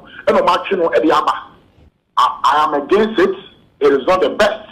It's so unfortunate. Me did say I want and Ghana for Bufu NPP and no moto about ATIN. If the NDC say Oman Peni Mama I will give Oman Peninda. Wo say adiwe na me ye ma Ghana for Bufu me. And then Ghana for the men samba. Also kwa the same thing. And then Ghana for Monsempa. And then the iOS crowd, more chairman in the issue of your policies, I say, journalists, on Biso Biashon, Kasayu, near Componasu. After all, Katachi FIFA actually the Intia Ugane and the Intia Wamaho and 1 year or Dima Malik Basin Tali and the MPP executives ahead of Aquatia. Na no. And then yes, almost every time say, Katachi anyway, Nanka Yamuno. Quality. Obi, Enra, you're sorry, you know. You're called Ablikuma. Now, what you're enriched, tell my member called Ablikuma. Be free one NDC for the back of frame. What's got the chair? My main cancer, they want to come after you. Precisely. And you are the target. Exactly. And I'm penny and pie, and you know, I'm going to be answer. No, I say you are the target. Na no. So we your home member some say o de mrantie ne beko, which of course that's what you do. I see a con run again for the second. Na o de mrantie kwa e nyema mienu ni bisi. Either say you will overcome them and they will overcome you and hurt you. Now any one of them you won't win. Exactly. Na won't win. So mrantie ni prepare nkrofo police bet you say cause violence. And that was what they want to get you. And they will jail you for that. Tienio. So any one of the situations we won't win. Exactly. Because all the Mranche no ko Anna Omranche ni prepare nkrofo. They will arrest you and jail you and they are looking for you for that. Anna some Mranche ni twifa asonso a ombe proud, that's what they are looking for. Etieno omoba no. Enipa no mo hwehwe meme kwasinsia of Adom FM. Ayadom TV. Anna hawo kumse. Ene Dennis Miracle boy. Then MP or which offense? I'm Jerry Ahmed.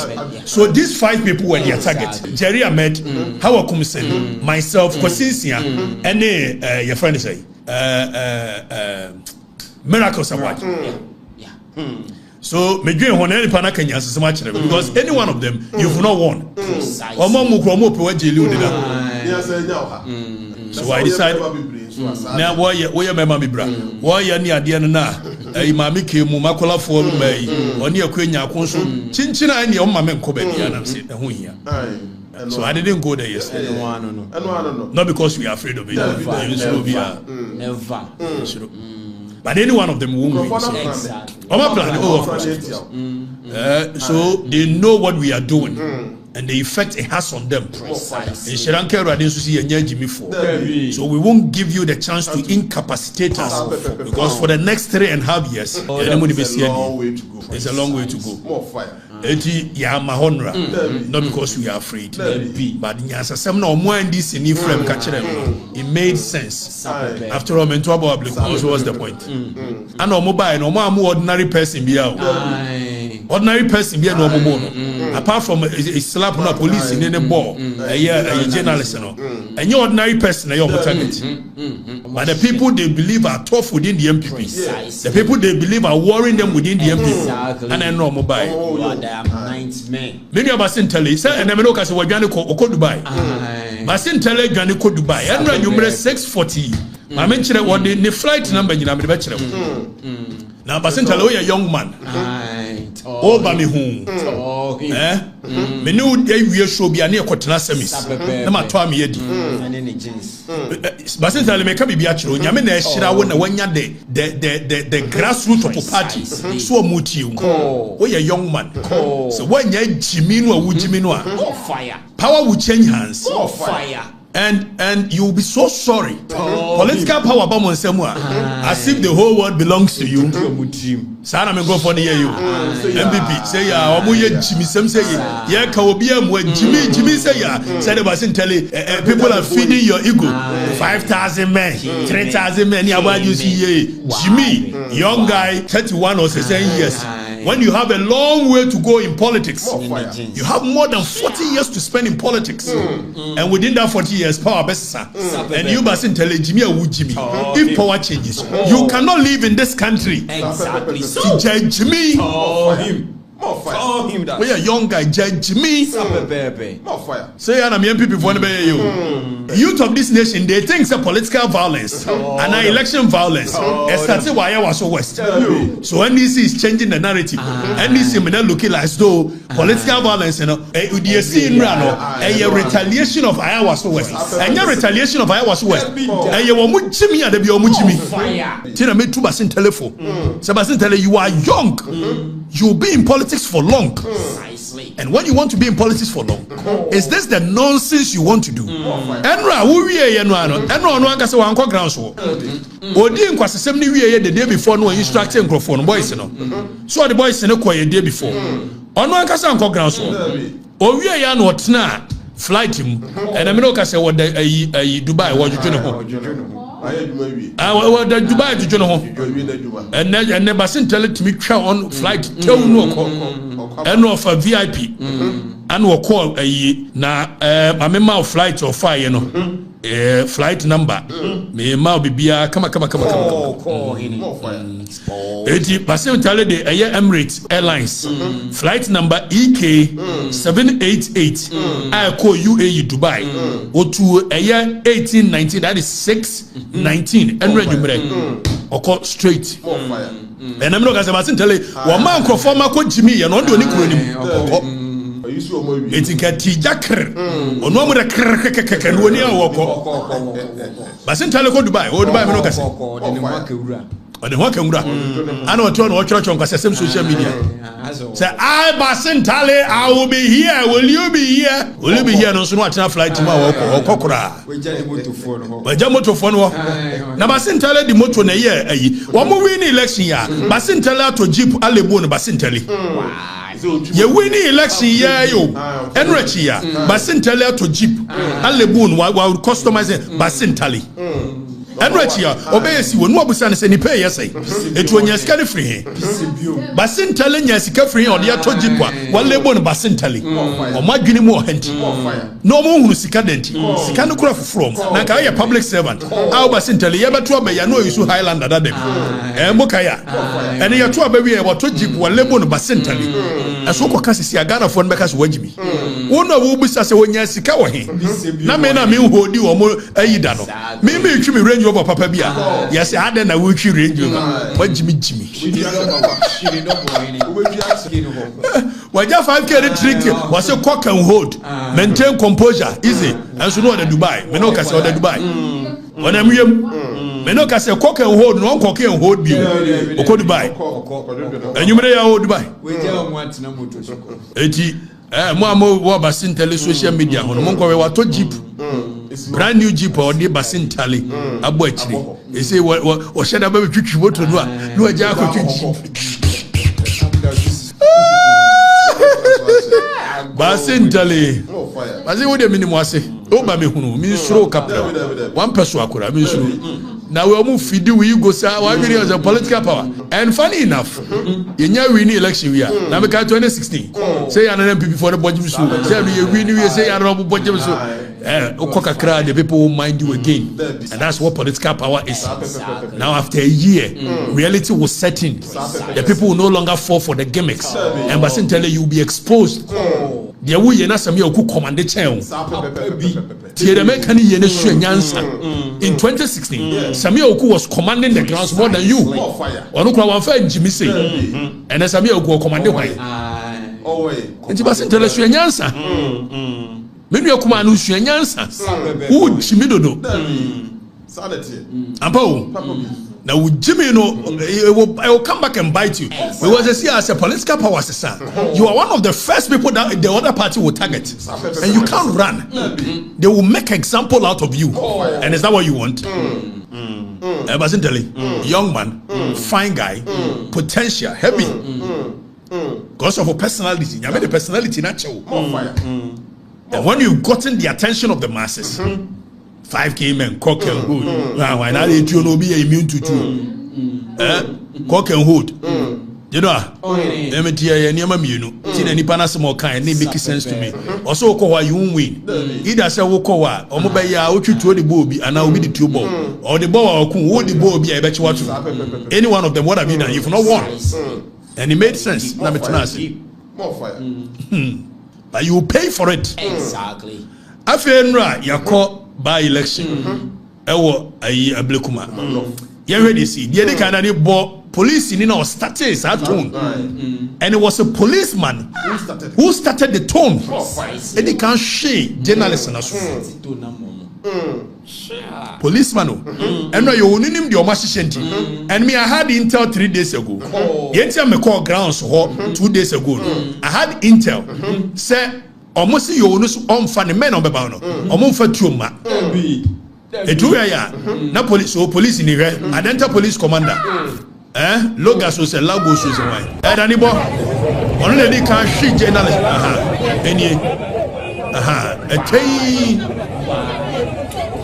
Hi, wabom. The police in a started violence. The policeman who is supposed to be a law enforcement agent is the one that started the violence. Now, Kufour say it was well orchestrated. I feel mobile police for an actual no more planning. No more planning. You no say on to me ma police protection. And me uncle Kayaba. TNO 3 police station. On to me ma police protection. Nemo do see a cotton 19 police station. Police for moon crocret you. When you be cojina home. Police for corner, I could crocret you.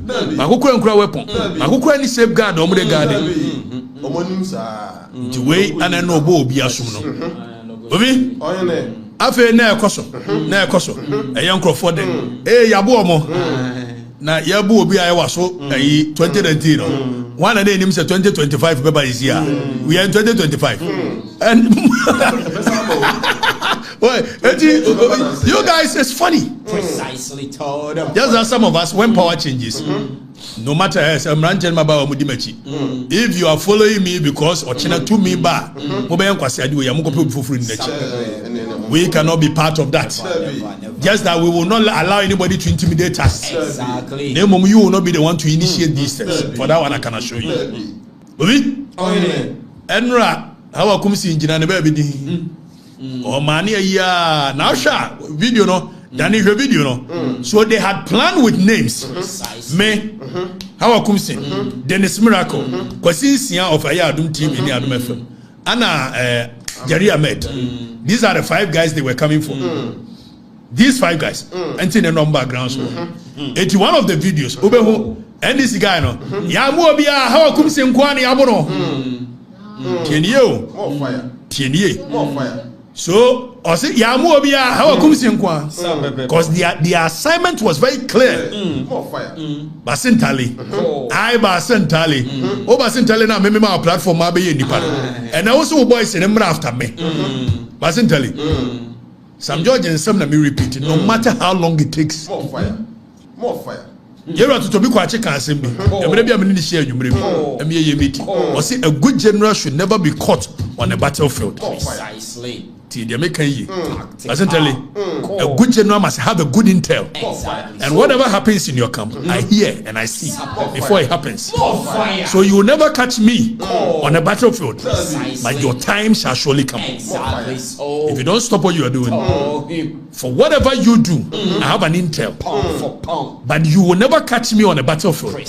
But if power changes, we are very sorry, Ghana. Stop the nonsense. You are very young, you are very energetic, personality is good. Stop the stupidity.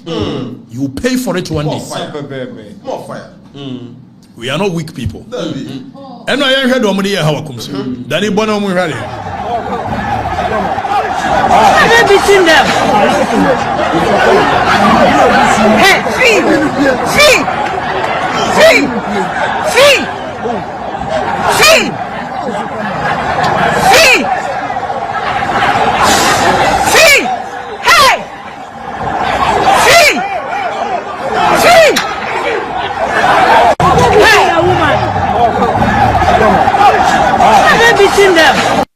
It's a police for and yes still police for so more to me and stop boys no do we are ready hey dan post how Akumsin was not provocating anyone Ojina baby also one meaning how Akumsin did that it were your boys in the movie and they were going straight to how Akumsin Emma Omobo even the Kwa Newman eka ho the Kwa Newman can obia no ombonika ho Dr. Muhammad Bawumia can say also we will not forget and in fact we won't forget NPP won't forget the two mean common so here Rajo Mama the difference we will see between your government and that of a Kufour and it's a set commission of inquiry which brought about hope. Let's see if you will set up commission of inquiry with or we are so osa go ahead and in such a kratasi at this bande Kandaha boys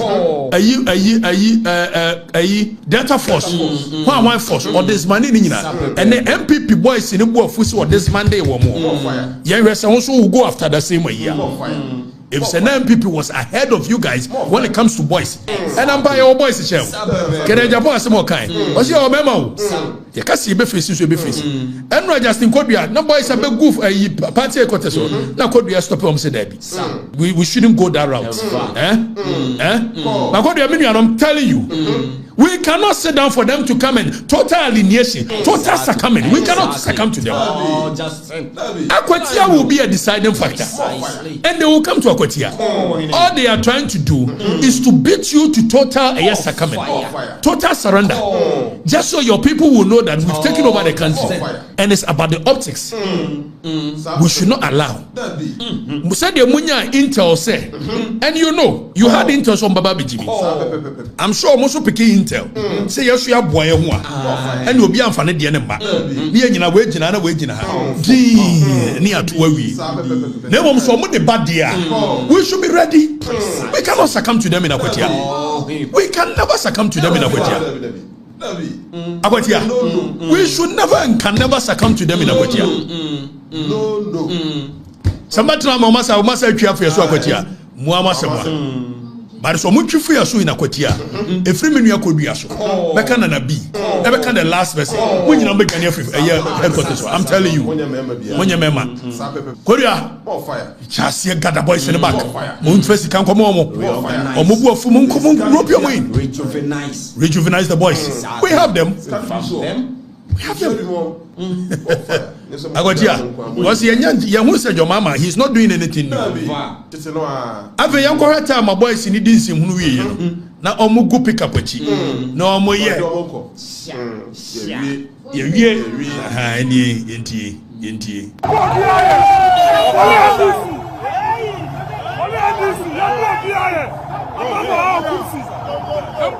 If a Muntia boy and Assam no canny, Yamu Biaye, apart from how Kumsin. Umu Biaye, apart from how Kumsin, so Naminoka say Lloyd, and deputy organizer of the NPP. Had your mother no for more. Had your mother Lloyd or for more. We won't forget. If these people don't go unpunished, your mama, we won't forget. We won't forget. We won't forget. Eti almost so much treasury. But many are not much for. I'm a I'm a part of you guys. Exactly. And why do you guys believe yourself too much? As a money more. Me no cause MPP 4 boys are no more ye. Remember I gonna continue exam. Eti muna mo de money moji. Power sense here. You will run. Precisely. More fire. Exactly. More fire. The other they say try Germany. Power assistance is here. Obegani. Is that how you want to live your life? Our brother Basin telling a trap play mu call Dubai. Who chat in na Basin tell ja hoko. Basin tell ko. On cash in order. Wait to keep them so much here. To be sure so akwaji ni boomer free flash house. Oh, ine. Danny, have a young shay.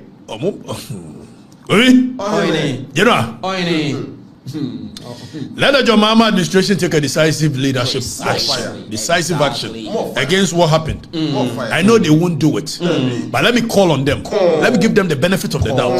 Say they will do it. Exactly. When you see a tour baby, I never seen Telia Cochran the war, and our MPP should learn from us. Rejuvenate, read this, read that, and we will be there. Your tour baby 2016 or Mulusu. Danny, Ashanti Reggie, UTV report. Fatcher Omoma, Chema, a friend say, Sami for two, and I said, Omugana from NDC, almost shitty from Yada see a nyari, Yabi before a nyari. I know that I can bet you MPP. Korea, Miniano, and you know, sir, any day, anytime, I'm for you. But I'll tell you what, much longer you feel so what you will go. Nanabi, you will go. Exactly. Nanabi, you know, and I know you can do it. Oh, him. More fire. I saw that today, Samia Oku was writing something to read. Same, much now, Momuchi fire so Akwatia. You people will go. More fire. That one you go. There was a Munya Mema. And you hear Mema me departing anymore. Member the party anymore. Here member the party anymore. Because omunya say member the party anymore. Omun static. There peaceful. A balance of power. When you go to international playing anymore, there is something called balance of power. It is a US for your momo kwa momo ya ammunitions mienua. Esi ama Russia kwa mani yebi. Me ama China kwa mani yebi. But that's why we cannot allow NDC to be a unilateral power in this country. Because we can't trust the police. We can't trust the military. Omanebu amawi eno kochoro ye. Well done, eagle eye. You have not transitioned from being NDC activist to becoming a defense minister. You think you are still a defense minister for NDC? But power then come home. Now I'm kind of going to put you confront some. So I'm sure you've seen the videos all over. Akwatia can never be like that. When it happens like that, the NPP leadership has no business being there. Exactly. More fire. And again, my main sounders are warning you. There's a certain trend to be by a party anymore. We should not even entertain it. Sa obi wa yes na yire mra mesi na hey I don't know. Hey, I don't know who entertain this answer for it. Mu entertain crofo so mu nko mu kunu no na o yire. I don't know. More fire. Fantima West die na I was so ya jeje I was so animu ani ade na I was so ye lusu city no. More fire. Sa de na hwa no obi ankoka se na se yakome yire ma me ya bibia. Hwa no obi an start san kwasam. Mo de sa ka mo nto aba. Hwa no obi an start san sim. Obi enye automatic so obi yire wuo ni ade mo ya sa mo entertain social orientation enkofo be sha se yakun mu kunu no. No, munya sanse mhunu no. Enye kuna for party. Munya sanse mhunu no. More fire. Munya, you are giving them bibi ebe mo de ku omo kunu no mo yire. You should stop. Precisely so. You should stop. More fire. Fire them. Munya sanse mhunu no. Enu se jonkuma wu ye nyame amfafia. Enu so mo se ye ko ka kire na yire se omra. Whoever has started that nonsense, he must stop. More fire. Yes, son, your money to chat. Exactly. Obi one and year in the Kunumra million. Munya Rofono. I never know. MPP, wake up. Bend them all. I'm not telling you that for being near year. Munya Rof. More fire. MPP 20 NDC, we lose you. More red or more money from for and after General Secretary Edema a year NDC Amanyukuno, Womunina, Eba Hanum, and Womune Asante Mantaman Penin for so more a year meeting. Meeting now more yeno, Wamo supporters, Becassa party, and Ma Brunibi, our mono, Iomonsa Metrophone, Ebaha, almost one who do you see.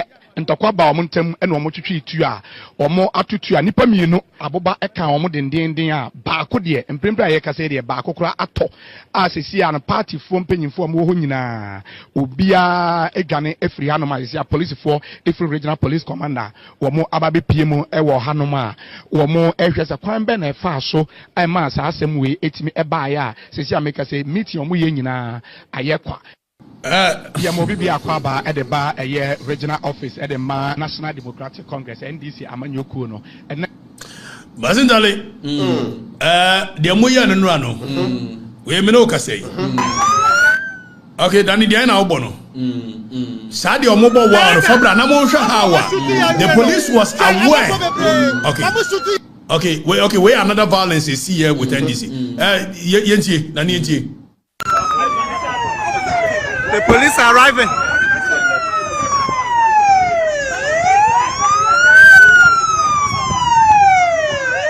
I think we are Shreponi by election. Shreponi. I'm off of a break. I'm a shooting. I'm going to work. Commander, the hard gun. Commander, the hard gun. The hard gun. Yeah, Mufensi, balance in there. WO1 Tanku, and the warfare sent Basentali. Basentali, so often W1 Tanku. Once a way, you know, will be a sending messages here. Soldier for be a boa topa. Omaboa topa. Basentali, you are a young man. Mayan and Tiesa Mustafa Bandin, so I can hold on with your sons. Mustafa, I don't have much information on that. I don't want to associate it with you. Precisely. Now I want to tell you something. No matter how long it takes, maybe you won't catch me on the battlefield. That's a statement of fact. Again, if you catch me, you shall be rest assured that I said, because me your mama. And I'm your captain, mama. Say, true, me hope. Meant now me that one day. Any two things ne be see. The mube kumye, any the mekoje. The Seremos much media, a jail diana modemeko. That one I can assure you. More fire. That one I can assure you. More fire. But a good intel I have, it won't work. It won't work. More fire. But no matter how long it takes, you pay for it. Exactly so. Exactly. More fire. We did work at the chief rifa. Santiago na and I'm free. Obrikonfo no che nana pa ne me. Babu drobo somfo ana ne nana ne me. Sikantansa ana me kusunsa. Bosu me kasa sa yi agona nyame tiasia. They think makabi bibi na me kana sa ka. Ma me nkyere mumu. Me kasa agona nyame tiasia. Na se kyere ne se. Konfanochi ebosom ana okom ye e de chichira santeman ti ansa ne be yisika dwa no na konfanochi wo bosom kase a wokom no na bosom ne friend boa bedro esi asante agona sese ya me ne wokase na me wura hogunsa edi nokure edi nsie me di nsie kire makonyo nso me na mekasa agona nyame tiasia ampa sa agona nyame no a oyi sikadwa ba ye agona nyame na oyi amoampon ba ye agona nyame na oyi amani ampon de ma amampon so da so tiase de a hwenu a mo hyehye betimi aye no matter how long it takes you pay for it. Exactly so. More fire. Precise. Mene mo wi abusua adwumapa on demand service for na ekasa ye adwumapa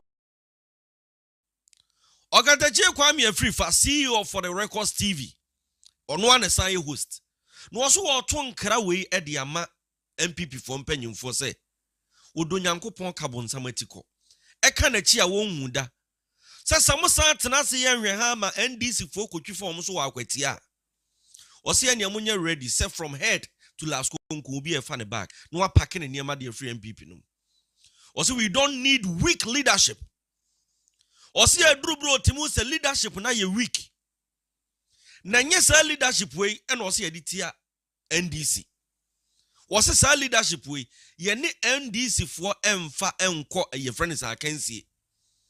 Tikate awusia me mo akwa abado ba DJ K Nyanza. Kennedy Agyapong wani so.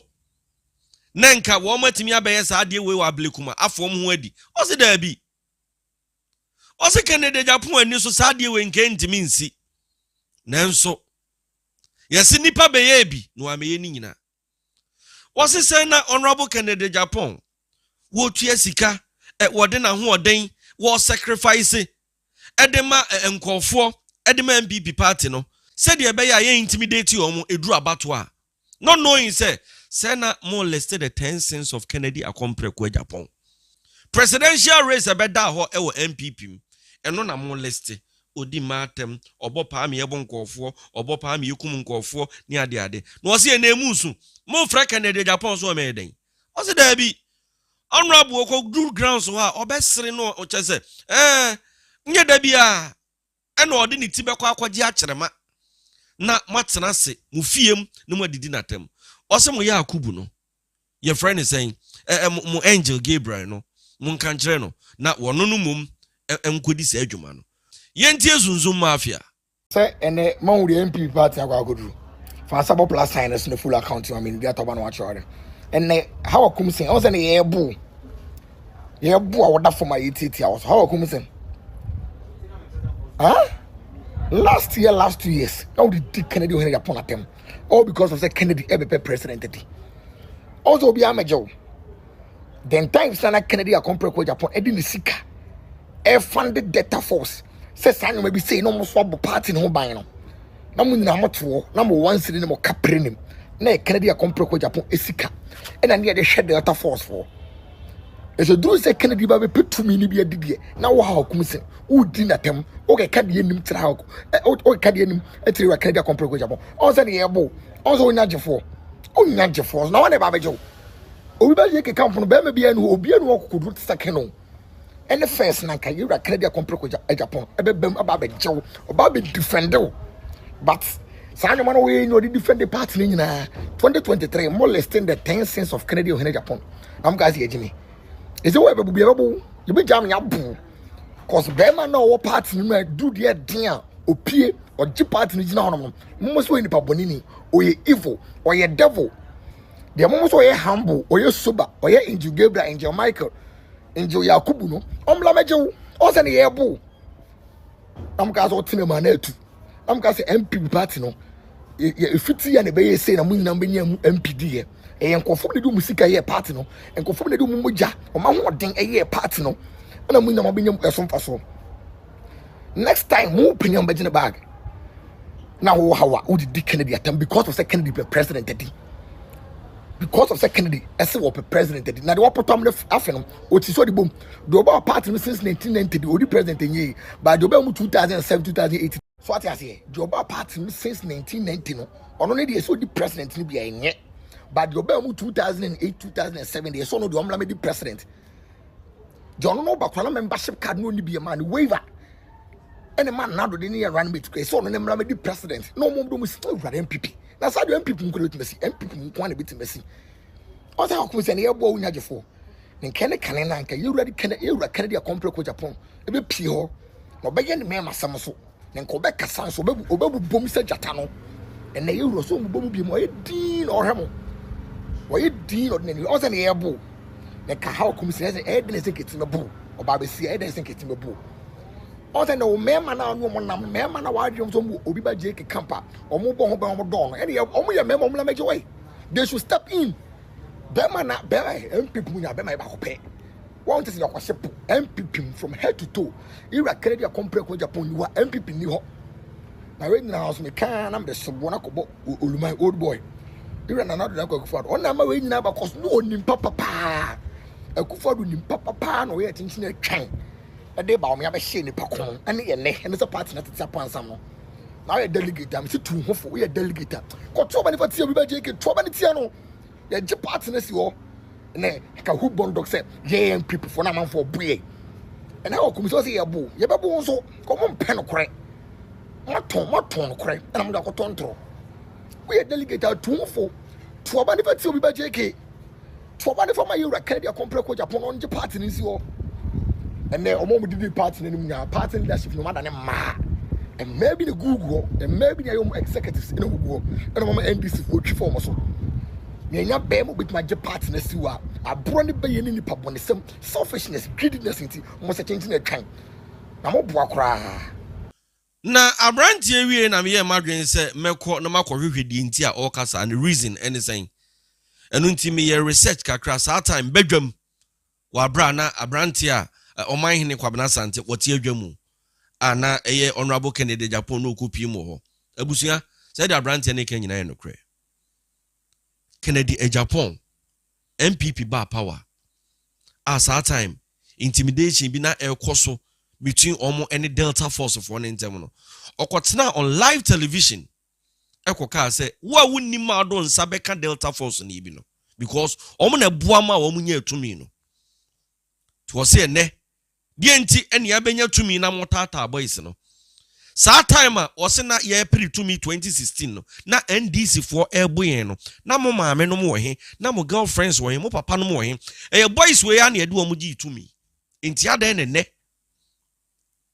ya benya to me no omo so omo pa adwuma even kra so man kasa yi a de enti na mo chekere omo etan wo mo ani abusia ko hu sa video no ye hwe sa video no these boys were on the war front.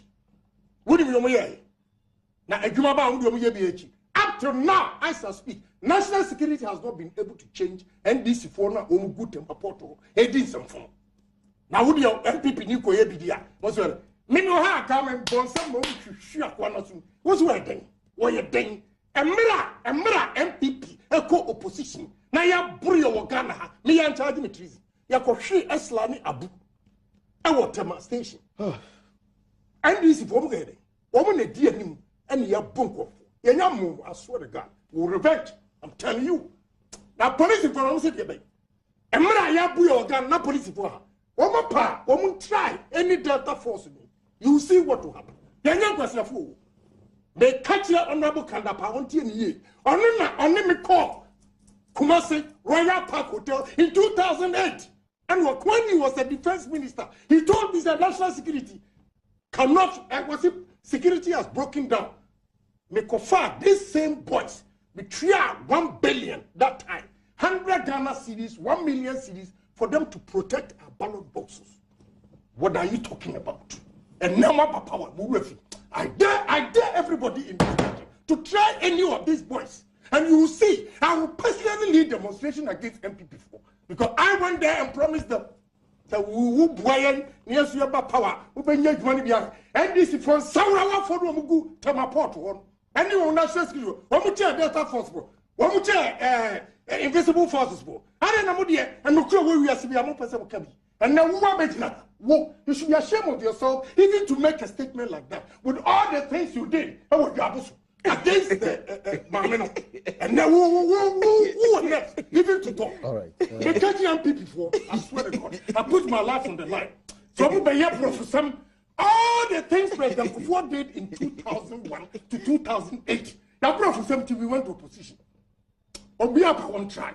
They say, I will personally lead many boyfriends. We'll see what will. Now, your police in the grab about what come out. And when I Yabuya or Ghana, NDC for Buya, near MPP police for one. Mamu needs some 4 Ghana 100. Near one MPP police were, and now my post. My bright or draw. One land gas for them. My friend, MPP for some dear, what will happen? Because I put my life on the line.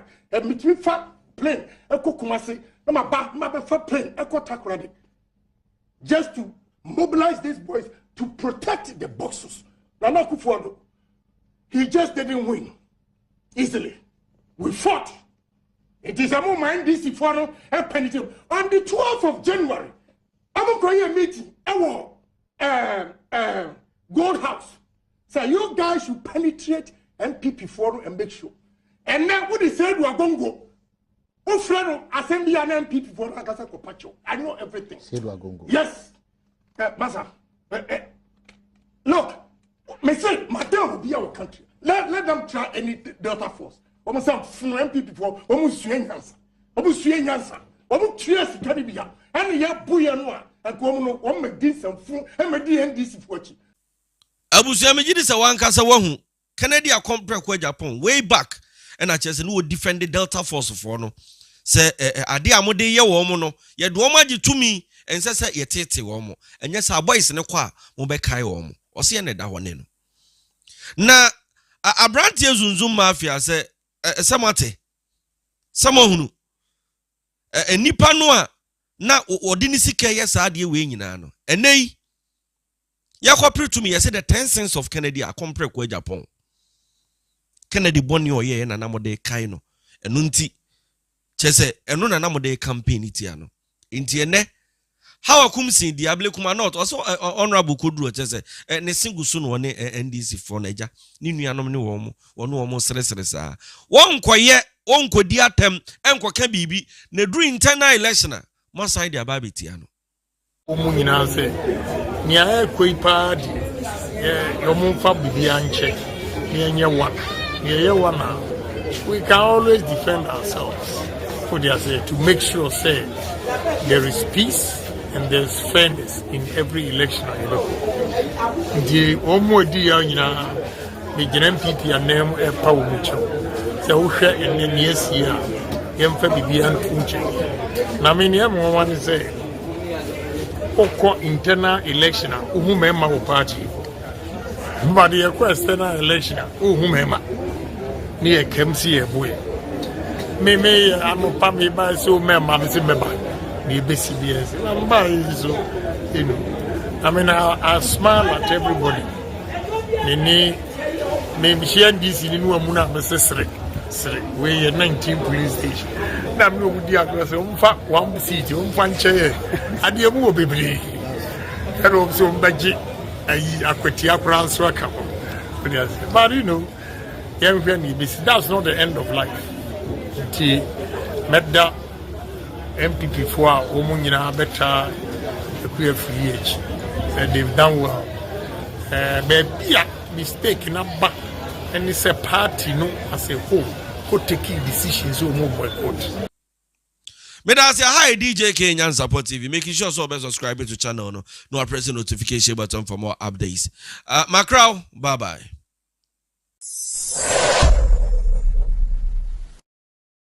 I will see me more about over DJ.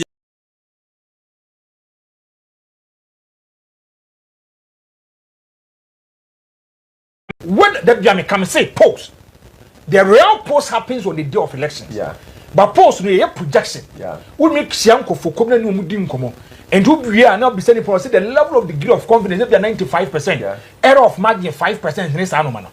Now, if you look at election 2025 you call it. Nipa ba kwa na me. Na means the need to especially in terms of post and Musa Dankwa kan. Okay. Yeah. Me the other man you know where about be PM Ashanto to catch him say yes, for that one I had issues with it. Yeah. Because I mean say it can never happen. So for you to end this big money seat because it is an NPP populated density area. Yeah. Again, so I was really surprised. But if you look at the kind of presidential resource once more kaya, and I was surprised. Whereby he says that the NPP even getting 45% will be problematic. That's not 41. Now, Musa Dankwa is correct. Because if you look at the Fourth Republica, NPP, it sounds about in 2000, they've never gone to any election. Yeah. Presidential, they even go below 45. Yeah. So if I said the worst should be 45%. Yeah. But Musa Dankwa catcher say, it will be extremely difficult for the MPP to even get 42%. Our elections never be called. Mima who be amatibi. Whether you all can no credit and as a no cry, this is the no the catch them. You guys have to work. We are working. You guys have to work. No, you know one problem. What they have no problem, but my problem is killing call for no. All the time they are able to see so people so but they don't have solutions to the problem.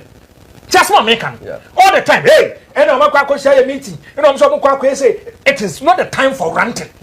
It is not the time for wailing or crying. This is the time for you people to work as if there's no tomorrow. If you are able to identify the problem, you should be able to. Yes, identifying the problem is part of the solution. Hey, man can nibia Robert Musa Dankwa. Musa Dankwa na why no. It is going to even make you do a lot of works. Ebia first, and I came with this kind of projection.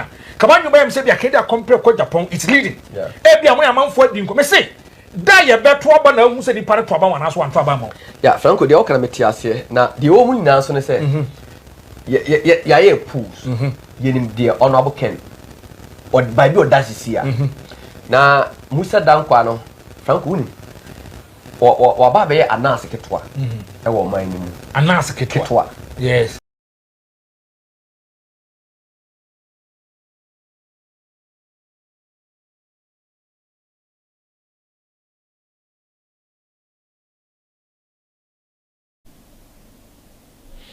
Yes, you're welcome to Rejoice Media TV. My name is DJ. I call me social media ambassador. If you like what I do, I want you to subscribe to the channel, share, like, and also comment.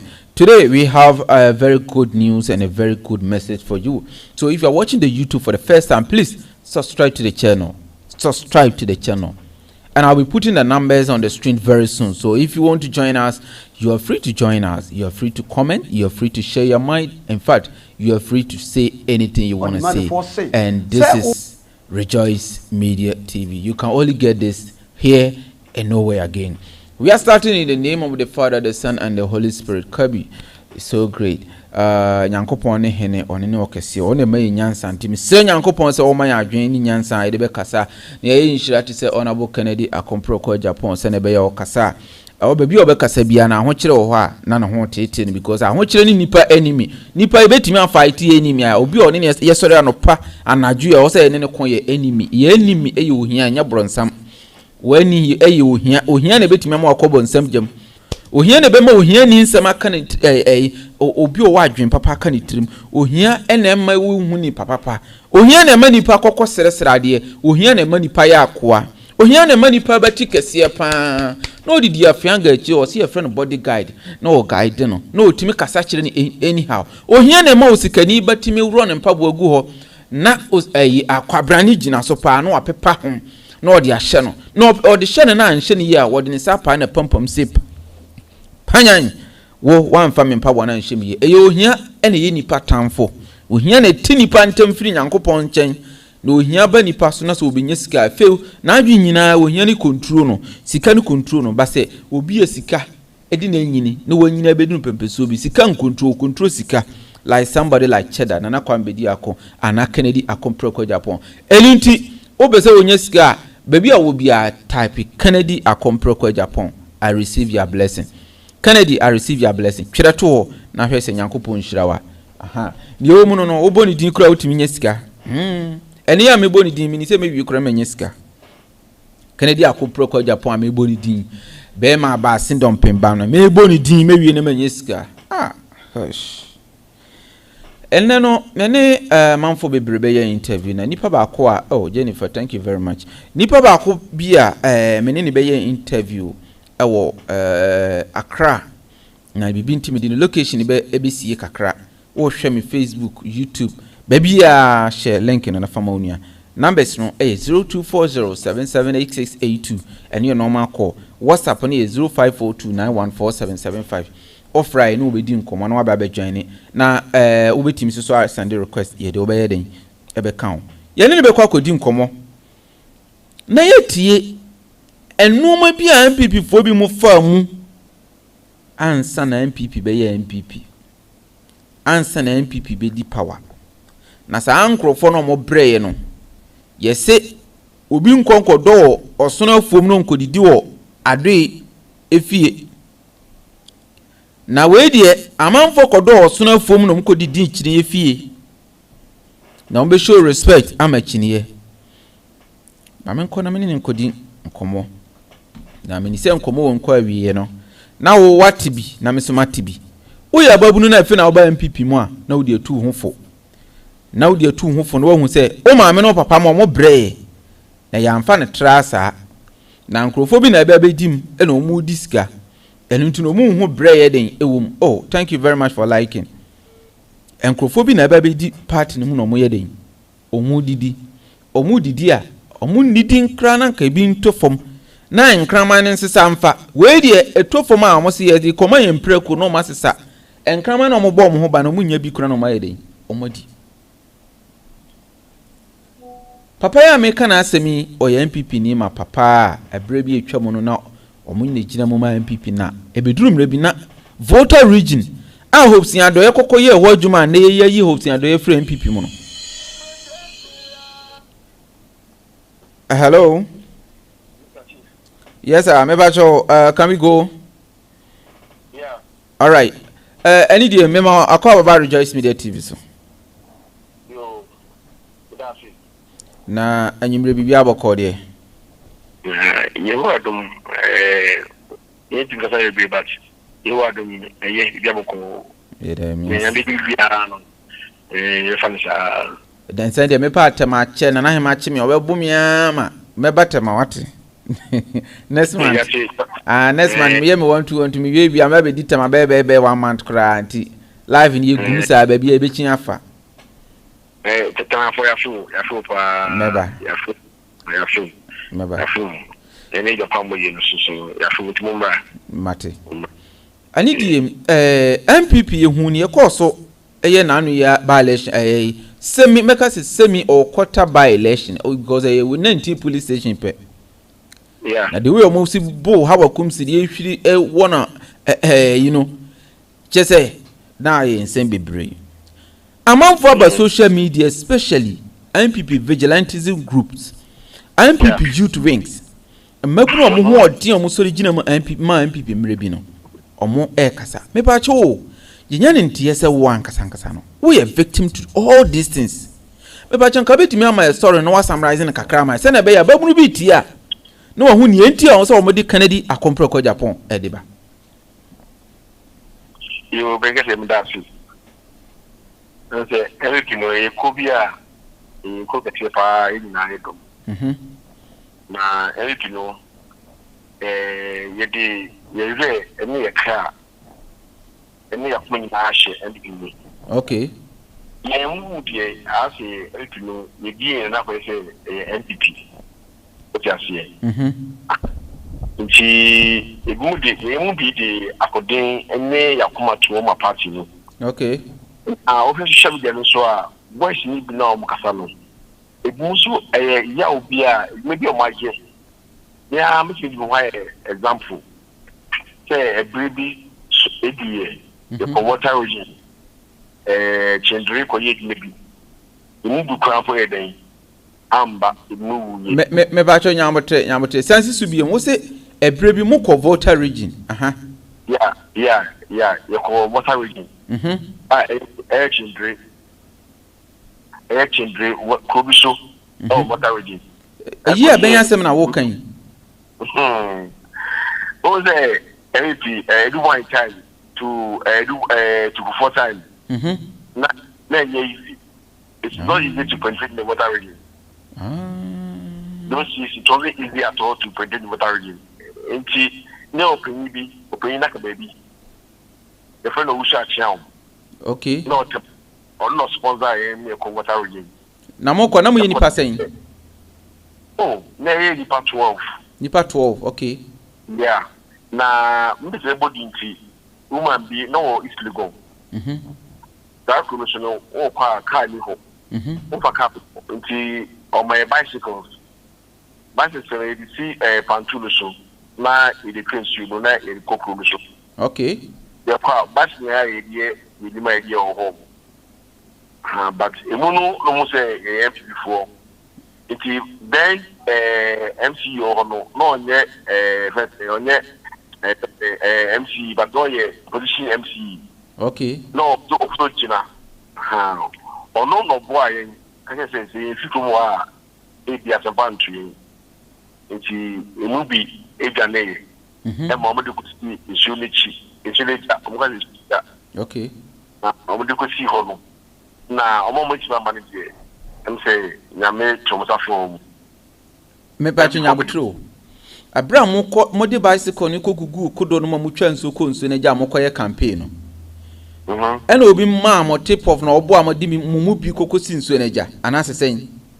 And because hono the one ti anwa kasa na want ti hono mo ka akawo ya aka ho na I believe so ho mo no mo ka be so ho ti so unti mu bia na wo se wo ya ho ho na chi se wonti anwa kasa na so won san tetwi ni ya na mo so wo ya ho wo ho enti omushia ibuna so kasa na mo so bia onye ate omuko omofo ni bia omuko. Okay. The horna to by say I say I'm not even just if you go home. Until being a boy now it is difficult. No job for MC but last thing we know and say the former Rebecca friends and the bottom man here youth organizer. National youth organizer. Okay. Nana Biana. John Boydu. Okay. Yeah. Nti ono maybe the can say what are you know? Na nipa crampa na so na e kwel crampo no say adumi hu. Actually nipa na discussion say offer boy near find it by crampo no. Nipa no or can not start the form. Nipa no can also the my other boy program for farm boy. Emma you nipa be no ye dey e tony. Na chi se nipa 12 amukọ na mu mienu firi mu. Mienu firi mu. Omanya bone omanya bibia MPP di mu amukọ ye campaign na sebe omojo mu kon firi omu ansem. Na ko dey research and monitoring. Na you say mo I want say ne ko ye first we time no first another time first time no okọ no. Ne ko ye we say monitoring chibi no. The change by your first that group so. Enti already ye call chibi dey na me on mo he obin. On the memory din on no ya mental organizer. Okay. Now one guy be on there also na me for friend. Dey nipa minisa. Na mo koye sa adwuma we nyina bae no. Ai bi mu firi mu. Abra MPP ba power mpacho dey na mo ye ma mo. Me am gonna say yemi before na no omo sometimes na ya oye dwuma omo nkai omuchi impeni for bi omo nkai omuchi bia nipa we aye dwuma mai ana nipa we ni me bi je say ye kai no o dey ye amafo ya me brina control ba me apati even now for time no na be district employee coordinator but over your program to invite you to come and speak and I say to invite you to come and cite the youth for the big example no I won't throw because it's a Kufour time no mutimi recognize them exactly but Kufour no I won't throw because almost say you're thrown out by over the Omojumanye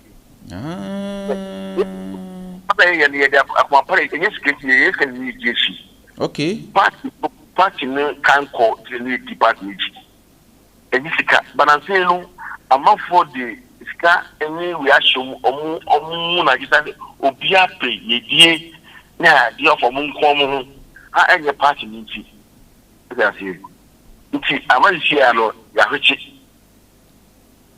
ama the indigenous party people na approach na you didn't win me pre but clearly now but we ama nti ane ka ko soba ipa be hands back to 40 enkoto ana 50 enkoto obeka se maniska ansa na wako exactly even the massive crap no recent elections crap that from the assemblyman elections no ni who say enyama de enkoyi ye complain ye kasa ye nye ko no emboare yo na ye best na but so o man yantuni eti me bacho me tie ni here before say NPP forward ban mo amoto assemblyman for aba no results no mo catch am say the way akwa ma NDC for nkrofo amoni mo no eye basic na the ma party no ba mo ntie mo yes ye kai because just like we were on the grounds we were listening to the people we go there and we shoot them and I'm kind of say yeah for trouble only be I'm not a afforestation first group namo the nursing program NYP nursing program namo first community police youth no those they were on my platform and they were complaining. I gathered data from them on the constituencies and from other coordinators from other regions. Some say, Charlie, you come from some Gosaba, Babo Khan, they say, almost say, that very true. What comes to say? The people are saying that they will not food. Over my own, because the guy want to, or in the family, or in the for in number 4. They have a purpose on trouble. We say, yeah, they have a focus on trouble. Oh, I bet come to bear about 90 and nothing 100. Not just about Kufour and Yakuku, Drabab, and Tiabaka Cemento. Exactly. So that's on to know a change. This is what we have to work. We have to look at it and work seriously. Yes, about the better position at chase. Mo amudi party na nima emre bia mukọ ya wadamfo amfanse na afofo mienu boys omo nyanka hwe mu makwa firi mu omo abusua omo wo maame mo na menye hwe say NPP ba mo amote asekro man ka mo de na omo wudi omo mfie mo yenwe ni se ne mpanyfo no say mo kwa akoto aba mo amwo fo mo na mo ho wa asem mo na mo de party co position eniti omo ko any top down approach me pa cha dey na o kan fa ho I said, what you will be. Dabi. I said, say, I'm going to say, for we get many given. If you think I'm in the you are no assassin, but don't say I pay unit. You're correct. If the party in contact, what I say, all casting is here, now go Turkey and that much, oh baby. The American say, a party, or so almost. Now, yeah, restructuring. Na empire from the ground to the top. You see, you was just apathy on the ground. As they are saying, but they don't see it. I guess go, but you'll maybe a constraint people be apart for MP. That is it. Which is Yoga, I say, not the favorite, almost. Almost yet in the upper all Dawson. It's your own beauty with every now, only now, only conditions. I'm not sure you are one or two. But the rare party for the family, they are sitting at their homes. The business people do not go and vote for the party. That's the problem. We have to unite ourselves very well, restructure ourselves very well, and still the NPP. I suppose they have who can obviously be a only candidates in another unite with ourselves. That's it. Opese okasa wokan nkamya ni say omo amodi omo re share party no ma enye sika nti no mudi party na echi no omo ayi omo twetwene na akwete se nkrofo kuma bi nti omo kwa omo se munya omo no omo nko but eduru abato na omo ankasa nka omo beto aba ne de omo nko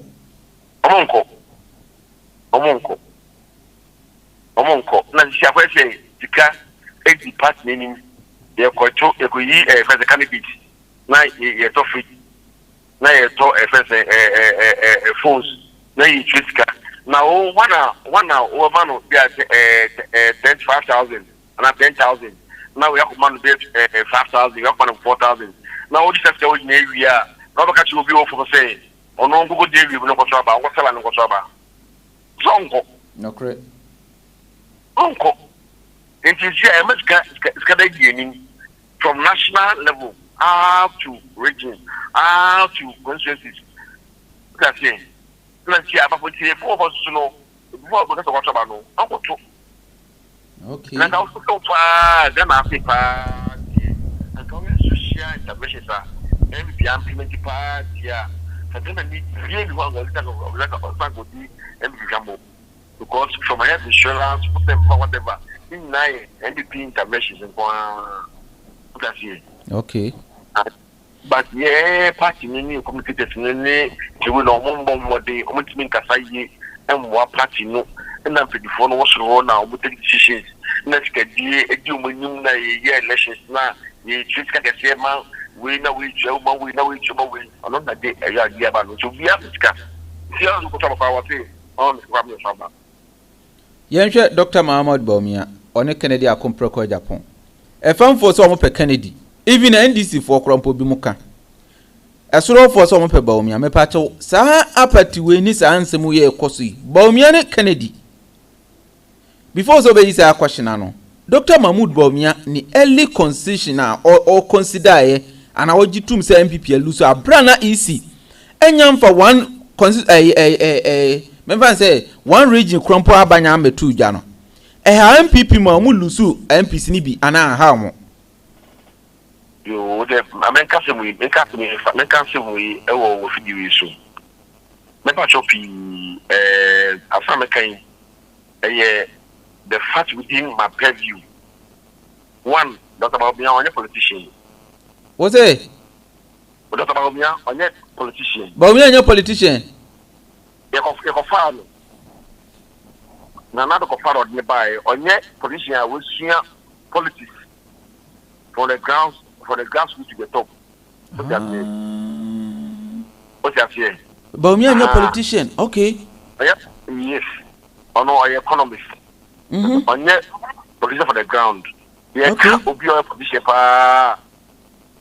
Obia will see politics from the ground. And your school politician. You were school politician, you were politics, a fear politics, so would be Friday, apply to the knowledge.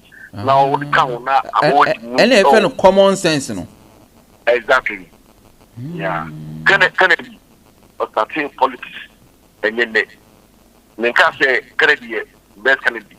But me, patch say in terms of politics, no, you can't politician, can it be or a politician? Bawumia, on your politician. Or indeed agree. Now, or the community aside, Abua party no can agree so. But I'm saying, send beer, Nikaye, Uncle Yino, any young sense of Candy Uncle Yino. Now, a could him adding a mile. Just say, But two over to me, what chef for our show, no actually, yeah, to Dino, a bit Sinako. What did you day? What did you say about 4 hours? What I did to me? What did you live here? Near the educational barrier, I'm backing. And she, the person every to me part, yeah, you must get, you must be part, yeah. Say Kennedy, or yeah, can you for obey me? I to me, I'm an NPP. Not to say, Uncle MPP for news Kennedy Agyapong could you to me. No matter about me knowledge, no matter me making use of it. Yeah, but happen knowledge now because Kennedy know of Bawumia Sempa. When we say Bawumia, he one nice gentleman. He has all the intelligence and the technologies, ideas, implementation of which we have regimented to the country. No, Kennedy also studying a business entrepreneur. What I say, which me apply the knowledge about defense. How do you call it? Defense knowledge now the year. All the business facilities and the now for employment for the youth and other things. Which me who do in perspective of the bois. Nyana mabuni na kwa bois. Bunina, na but actually next again. Actually now my day etumpong. What I say, and Kennedy can take decisions. What I say, yeah, in terms of punishment. And I say, when you may you punch you say, what would you straight to home. And I say, that's the change never measure home because Kennedy opera resource. Kennedy Agyapong resource, not just or the Juma will make sure so why. Yes, opera resource. That's it. Aha, that is it. That is the only person to say, I can't home. Bawumia is a very nice gentleman with very vast knowledge in terms of economical background, technologies, and that sort of thing. That's it. But, two parts, technically, parts, you're fucking the you know, I can make us say. So opportunity I then I mommy. How that body to go to old to we are. Now the two now where they mommy. We do almost promo mammy, a moon for to me beyond a moon to mammy could you to me. A bansa overcut. Hey. But overcut. Last one before Sobekono. Kennedy Agyapong. Sorry. Tia mu bubo mu Ghana had in sabu table so abra Delta Force mranti a wodi omuachi omoso masa ye de yenko bie baabi a o se yesremo mo madwane ye na mo nyitumi man na nyesa NDC fo bekunyan omoso ye kwa asoje foreign police fo bebo etu o se mesremo omo ko sere omo asa ye mbeduro mbefo omo national security na Delta Force and invisible forces for na se fo omo kra de no mo de ahye omo nim omo baji tumi wie ya MPP for na leading by Dr. Mahmoud Bawumia said we cannot create party forces. Na national security or na party for no me warm force. Eno mugu no ma sanche cho mutum. And na boys no ababonte say MPP for nyame na tu amka no. Ebi mu kura dwane kwa abruchire because of nyomodi NDC for nti. Ebi mu so NDC for sponsor mo motu kwa mepa chawo. Ususu say MPP for enkopa o macho. Ni dika mu kopa Kennedy Agyapong achew na onkopa nkrofo na ache na omo nsan mra ana suso mu ngu MPP fo ngu omo de na NDC fo de omo de omo maame kosie enti omo akofa omo aba as long as you only be dabi them me cause you say ya so na party de di padido de medie party e fa ni pa ba ko pe fa party sense party so na focus on pedodo na ya oh da bia MPP for there wonya busuani ayemfa adwuma krampo wo ni sika wantu ayemfa wo odem bacho odem bacho o de menko ho o de menko ho na o kana sa na MPD na mka say ye can in terms of social intervention ya MP number 1 ani na correct ye baba ye that's na you develop program no kwambo no yan ka say ye no traveling data what shall say o share ipa me am into nursing program me form one next in kwambo na do na I before near damfo yani na correct but o pa o share national health data no so data no so a share the for do how national health scheme so mo say before that from those set and for ene no kro so ono okosho office ani nua beba hobi but every for ban in terms of implement na ye ka say wo ye agbini and now you still use already you feel but come about platform for the honestly you see that time no about those boys now almost so many people vigilantes now the church too what say at times you know there's laws there are laws on the ground sure. Then I say most of people okay yeah lost no man ni wo ma and what say in every ekoswa or say party dey as also yeah ko ban sana na have very dicey to take a strong decision and I am a party no correct just honorable Agyapong no of Friday say we will that is for you na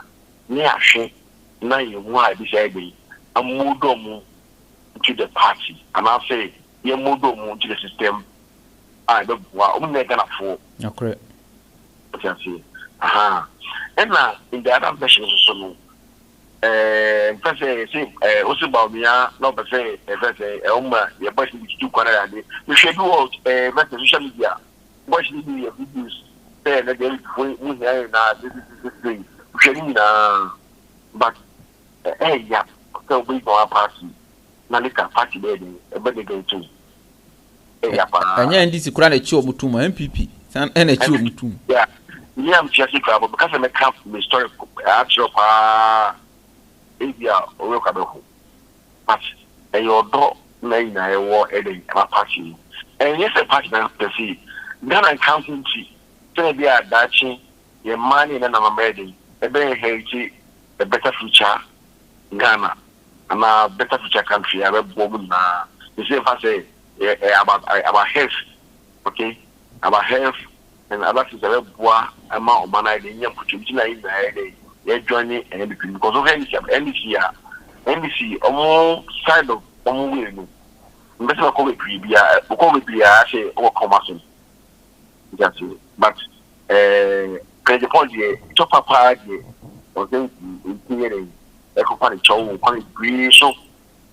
Young Copa in the Japan show. Yeah, and you call it business company show. If we see or you see, or you need that, or you see. How much is the 10 cents of Canada Japan among the vigilantes and my only due monunti? Make show. I think when you invest a more obligating, but make come a conga. Me, what am I saying? Minimum number begina a species. Minimum Agyapong warehouse. I could mom. The problem in Nippon fee. And I say, media and probably come fee, normally incredible fee, but I'm not home. Because the point fee, you could share. Look at the young corner office, you go 100. Castles is you could use castle. Near Ome Key, now, Mobaka inquire on my campaign. Empty somebody to Mocas, now, I'm buy. Empty now, my man come for me. The body arrives. I saw them. I was there physically. To assault Nkrophona Mokoye campaign. Exactly. Hey. Exactly. This is from all over Ghana. And yet, we go all over Ghana. You can't be no coin. Never say bulletin. Number one of these, no one now, but won't buy now, no one now. But they make a sack. You put in the way you're my party. At times, you know, because of Gauwa. I'm a witness to that. I'm a witness to money that given to pieces in Agyapong's residence after my 12. So that my boy into a Jawin Bibia. Exactly, you couldn't feel I'm also a way back now for you. Where so you don't want to cast me. We have to cast a Fakawi. When I choose to cast and my pieces in some fan, I brought us on young Fakabia, my MPP Nibia though. But I didn't get anything. Me. I say, bit back, mammy, or for him, possible. Say, men of this cafe, and me say, Fakao. They say now other community by almost also person we go. Me, I'm there. I choose it myself. I chose those cars myself for most of the pieces that came. The cars were at the was at Agyapong, the coastal. Yes, saw the cars physically and chose the cars for the pieces. Their reps were there, and I chose the car for them. When you show the cars in a mobile, maybe more says and more quiet. Master, I said, home cars, no, every year, like accident, every year, fine, the cars are buying American cars. We were or Ford Escape, Titan, Toyota, and they have big cars. Yes, when you're cutting up now, but I company now, I'm not gonna say, for the car, one of the year after the car. They were very good women's cars. But what I be talking of? I tried myself, I was there myself, I was at the coast of myself. Not a Kennedy dear, or boy MPP pa, but a Jabonia and Uncrophobia. It's a kind point, say, me car, but I saw it myself physically, and I was there myself, passing the car for some of the pieces. Man, for some agent. It's a week as a go. I saw the cars. They call me feel that me teach me call now. They don't know how to say anything. Come, Kufour, Zaga, or mom keys. Now, the guy brought the keys, and I chose the cars for some of the pieces that were there at that time. That way, I was there myself, and I chose the cars for them. So what I did talking of, also witness to that, I saw it myself. So what I did talking of, and then once, and now, if you also know, I'm going there, I'm not one randomly.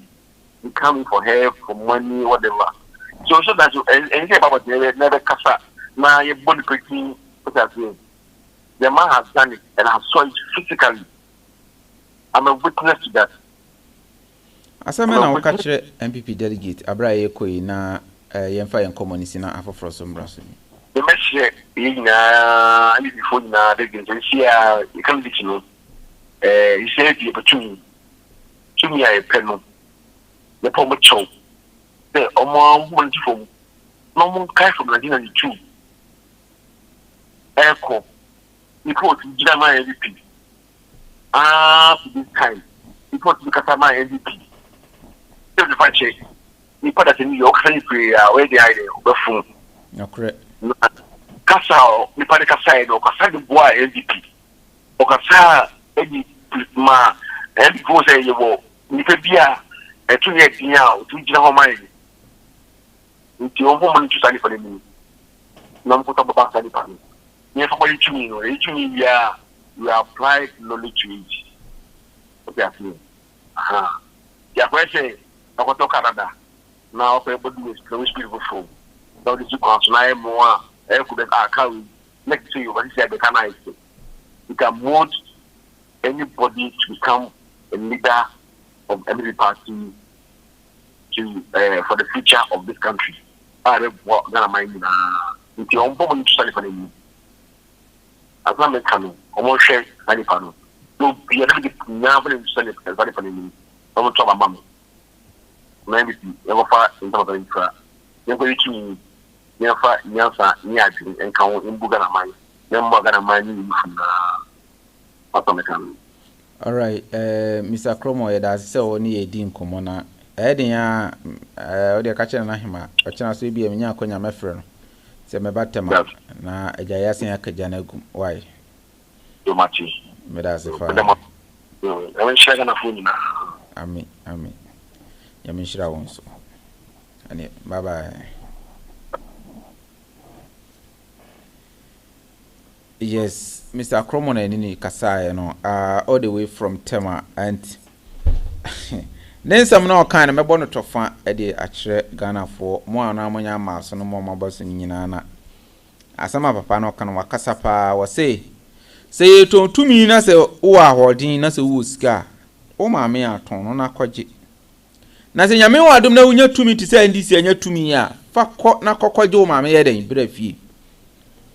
MPP for it seems as I be when a young drew my catch it. enye nduro maso e Justin Kodua ne mo amaka na enye nduro maska chikra ahwe enye nduro hawa kumsin se na nyame ne boa na police ni be intervene aka papa yi kopem ne bo nanka ni ti wura ni yemu a ana ba de sa wada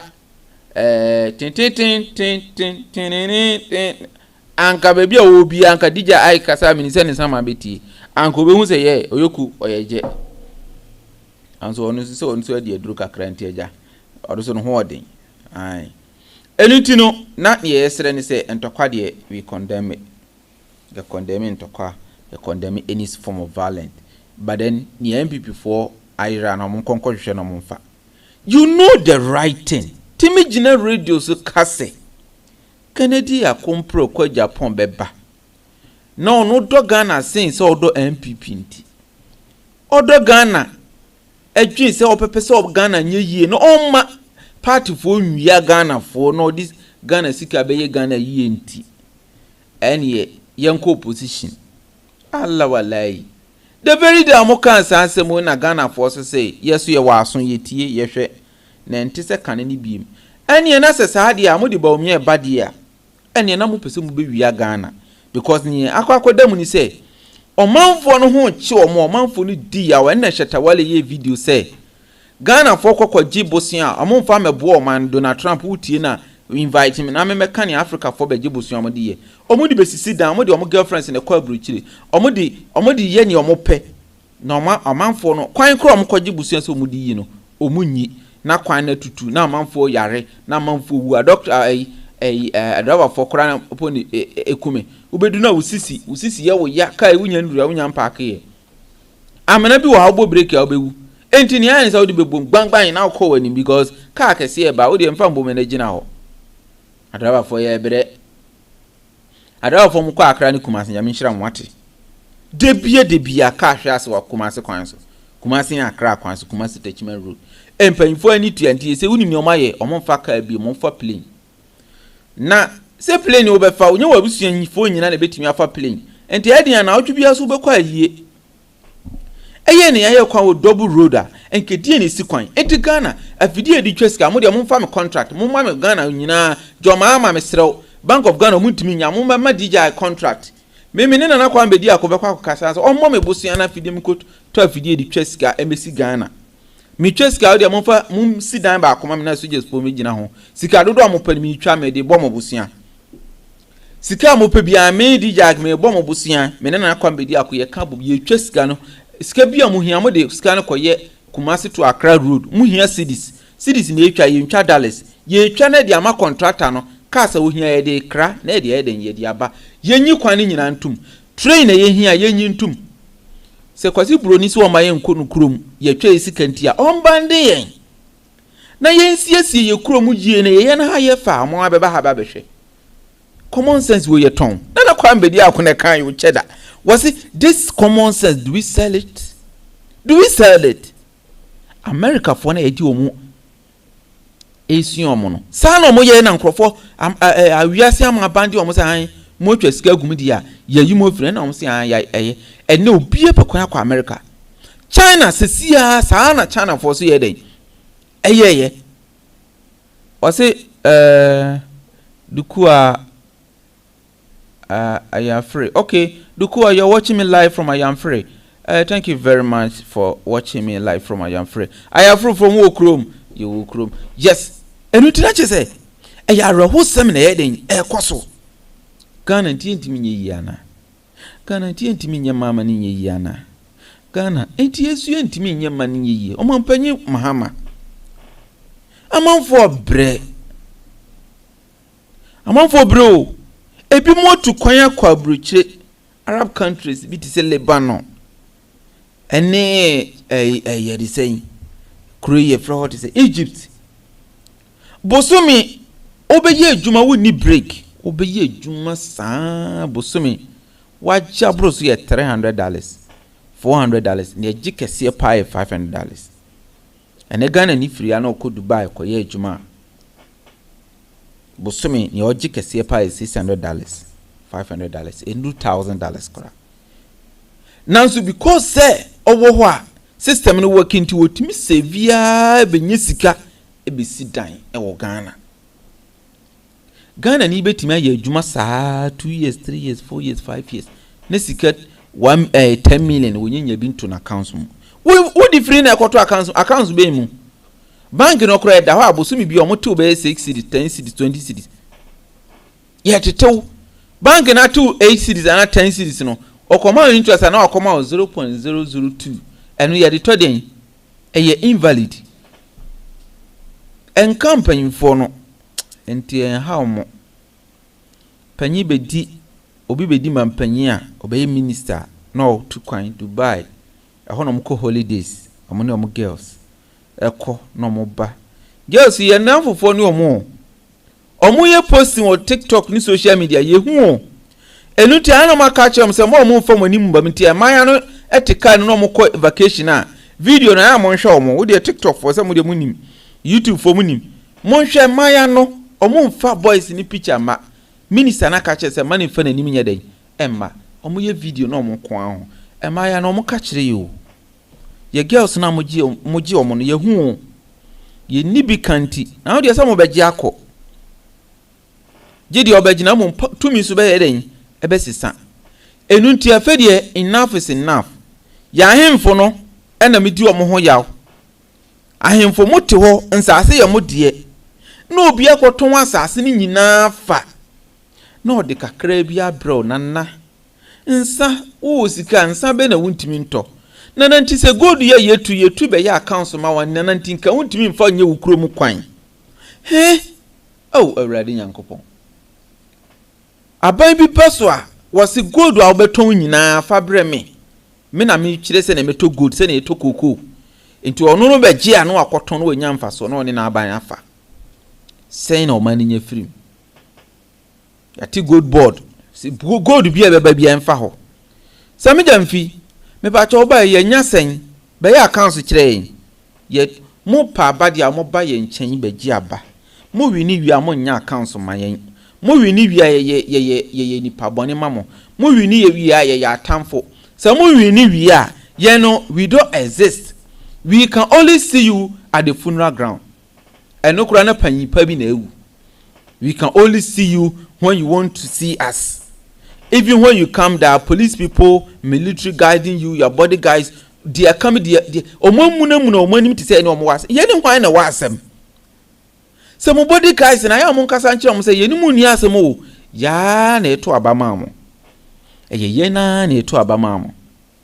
Ye hiafo ya mo titi nkurase no. Hiafo no mo titi nkurase ne toma mo a mo be ye sikafo. Na mo beduru a na mafom ye japade afa. Na nti ye to abama mo abeboa ya na asem mo be wia yen. Sika mu nya ntika mu di mu 10% krompo di ma o man na. Ntinka enya na. O mampanyi yesrew this time around mo aye wate. Na Ghana for mabunu ho aye mobo. Me pacha obetumi ajoin ye ebidini ye DJ obetumi from social media. Mama, thank you very much. Obetumi from social media ambassador no ajoin program no aba be kan wa adwen e de ache Ghana fo nyina na Mr. Kromo wo se omo nipa 12 no muko voter region. Emutu ama koye campaign. Muko ye campaign ma NPP o nipa 2 o ma krafie o mo ni obi ani asem bi aka muko ye campaign ma NPP. Nipa 2 amafie. Ebukura nyame na ye o ma adom na mutim be pie fie. Ene sa ankrofo ye hwe mo ye hu mo. Na me makwa me ni madam fo akwa ye campaign. Madam fo amedo no. Ye ko ye campaign ti nipa na gu. Campaign ti aboni pa na ni tu ama na gu. Campaign ti nipa na pra. Abani ba eba power. Na me ba ekope police a. Na me de ni koya.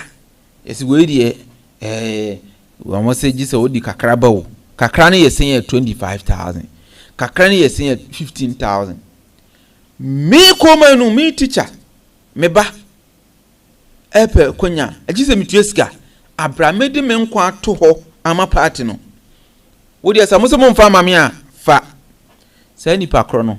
There's no amount of ways abekama na sesa na dwa abato no turu onkoto wono so beka kire ni fie for say wunnim me na me ba no wunnim na akoto aba na obehu nyamre because okoto abeto ma me pipi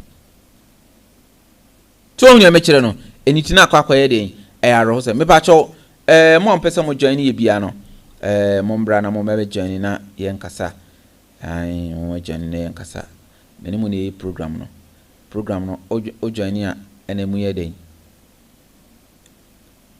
eyede so what you say aha eniti mo mbra mo meka ye ho na ye ndi enkomo na program no enye fe medin edi DJ Ikobotima from social media ambassador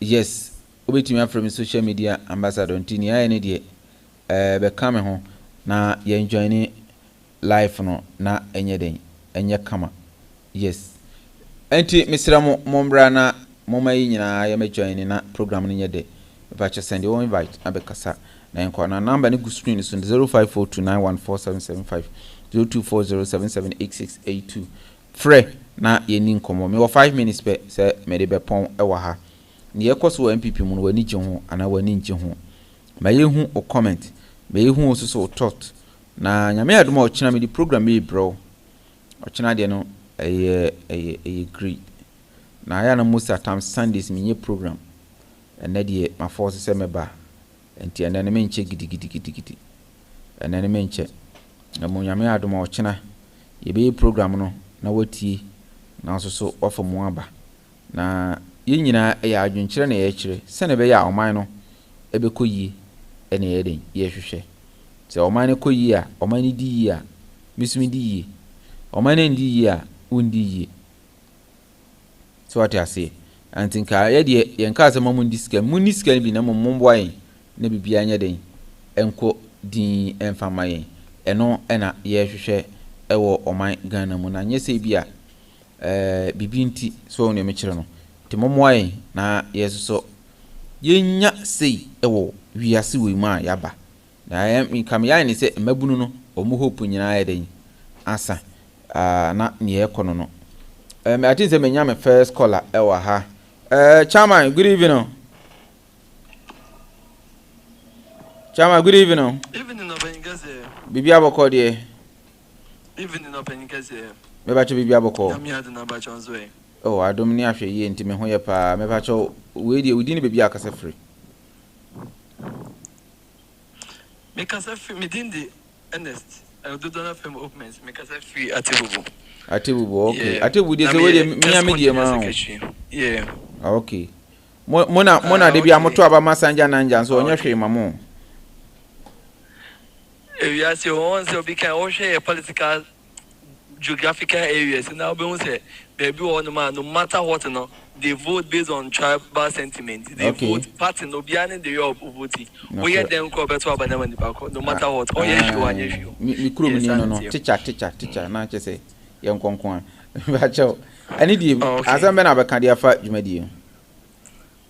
Oh, dwumadi dey there was bebre ni adwuma obodi ama Ghana mine any MPP sham and then person make can say party is here no here a uniting front see an party no as in go for the youth na mu no enyo ma kona so on be join the party no na there be make what about the student politics test consists and yes so test come saying I say you lose elections no obia number bia o it also be a communication also be a or that's what my party into na way not because of the if Tescon cousin Nebia, Ukubisabia, Tesco president say, what penny being cause no there be me program pa me fair penny being pa maintaining car.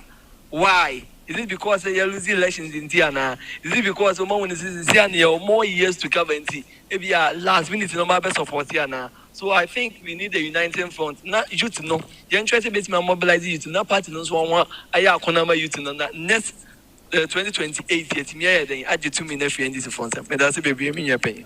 Nyaboto na menyu asem ni bia no. Won test confo no. Ebra na mo 2 million na mo power no. Mo ana test confo mpanyifo ni bi. Amo ye selfish kakra. Me pa cha wogi tuma na njintum. Oh nye minim die. Minim. Okay. Ni enti ama me kan sa ne say. Mo test con members ni bi mo ho a aya no mo problem. No mu hia mpanyifo no ma di nkomo no ma bo omo nanso eduru ho a Odi kwa to Tesco ni anim krompa onya de obeden obefiu sika omo penny position omo penny Tesco adwuma no kro ombeye no omo ma nye den enya akono eden na MPP wo power na MPP card no board din CNDC the old campuses serious me ba jo hu ni amekire no bebi a me kasa me ni bebi a me kasa free so hu ni amekire no e di Tesco kro organize meeting a enya akono to say 10 the way a patron for no be the way a Tesco ten e man ya no be dress omo no dress ne keke a omo ko meeting ne keke kro ya omo de enya bibi na omo ko pe o but mpanyimfo no tenfo no akwadi se obi didi eden ejabi enti Tesco for so no mo nhwe mo ho na mo nhwe se ye ko pe position enye asantini enye bununi enye weini mo ma nkrofo a mo hwe mo wodom no ena eni mo anim so oni amekire no but e current say internal you know na mpanyimfo bi be sponsor omuwie na sika ma ebe ma Tesco for na yeden edi yaw. I'm a living testimony to that. Me pa Tesco card we nim say me school kra manya card me ko any Christian council. Oh sorry kafra so Tesco MPP wa ban na MPP card boy din NDC omo ye card free na Tesco omo just 20 cedi 10 cedis a school for no 10 cedi 20 cedi is come omo. So we are way. Yeah, it's come on pa. Aha. Pa. Answer deals. I will bet you. Yeah. And it is a man consider when you na mo bottom kwa na modwenya. On the partner e mane nya akono. Because already no mu wie adwuma, me Tesco ni, me wie school na me kope national service no. O free panyi we ya wose free we. O free we ya wose free we. Me wa na NDC for na e form. Enti e dey na ka kire mo. Yeah. Pa. Because nipa no enye sika tua police ba amoton soldier ba amoton enti muni mu mpanyimfo ni hia mo nka na kure wo mu nkire mo na mu invite nkrofo mbeba bi ti se Canada Japan invite no before time obeden obeba but mu invite a JFK Nana B omo na dikan da mo list sa nkrofo no mo no mu pesika ye nkrofo adwuma den di kro mu nya so oni amekire no mu invite nkrofo bi na mu hu se ababunu no obia se ne ho kina mabunu ho kye omo a otimi ko mu moa ene ya wotu minim level awo wa wie school na adaso school mu mother school level 10 level 400 ma ho kye wo se opesika ayo project work na kona na bi ho na wo de nyabotro me ma scenario bi organization of a program aha ya perhaps na yenya bi ye pesi ye Tesco general meeting assembly meeting na be betimi organize all the students na be MPP for net me aba bedi on common penin for no up to now yes ni enti amunya bi ni say mo pesika no bum so wo hu ne mekire no mo invite nkrofo bi ti se Kennedy na mo call mo na ase a mo de mo invite no se o mra mu school mo ho emeye saa education program ya o ye on se test conform bi mu ye smart and o mo twere letter through patrons e koma Kennedy brabe kire kon e be fa so building entrepreneurs dan no call test con ba bi o mo say 20,000 200 million o mo fan register test con for so o hu me kire no na mo ba o ye test con na be register ya je wa bro so 10 cities na se nipa be 5,000 be register nipa be 100 be register munya na dodo on system be register nipa kakra bi so o me kire no enti yesa wa test na waka mo haw aya na wa test me WhatsApp me number na 0542914775 uwi ana wafa number na yen ma mo channels na mo ne Kennedy nkrofo enye den eni nkomo na mo nka nkira mo nkrofo sese o mo nim na mo nkoto aba ma Kennedy no mo kodi skachi yi Bawumia opposition mo betena ho ache papa me ko ache se wonim ne me kan ana wonim yes minu abe man wa free so test conform problem ni omo haw na maka e di akire mo no enti NDC for ukom sisi mi ameti yi me se ene ya marizan akọ NDC a ombe me panyi kese omo petro mu ene omo yi omo invite me ombe make sure say o baabi omo ko bi ombe frɛ me NDC for ko yi program ne na fa fon fra ombe ma o ka scam wako MPP wo frɛ kora ye mfa Chama, good evening. Evening, open a cassia. Me ba jo wodi baby akase free. Ya frame kwajo. Chama kwajo. We di me ba cho wudi wabo wudi hina okase free na ja ye ntu janungu me frefre akwatia bodia baby a aneskumi afrimu mo MP na ewu no ya mamo yako ya MP na ewu na ni edi kan mebisa say Dr. Muhammad Bawumia abato no mo to a isi nyamfa one constituency ana me fan say one regional ayikura nyamaye na Bawumia beji tumu abra no mo nyanka nya MPs aba no usi say nya impact ana nya impact eno na maye luso ye say we wonye politician o say we no ya economist wonye politician wonye politician but momo on say monim wonye politician but no so no kan nkofon so nyeni na amanfo edi watam ani ade Ghana for ye hu say Ghana na say MPP ebeti maji party na esi ho a honorable Agyapong ebeti maka pani ni asemiaka that's my bad jama mo yakọ wate o de medim na ma betu ja na wafa na wa test me why that's hello good evening hello bibi abako de me adu na so me se me ho me ba che wudi ni baby akasa free me kasa fi akoti anwa so akoti afo mu okrom ye okrom ya mama yakọ any aya shade we dey ya ro sempa na anu esi na me pa cho ma ba na e ba asa na mo de court ko yi bibia ansana sebe court ji atum se mo MP awen no wususu se ele consideration am fa se Dr. Mahmoud Bawumia jitum se MPP alusu abra isi na ode no ho o kan aba no kra nya kan hu se MPP alusu na onya lusu ye no enna ma mo MP ni yetwe na abo so ode afa ho awu ya na se enka ho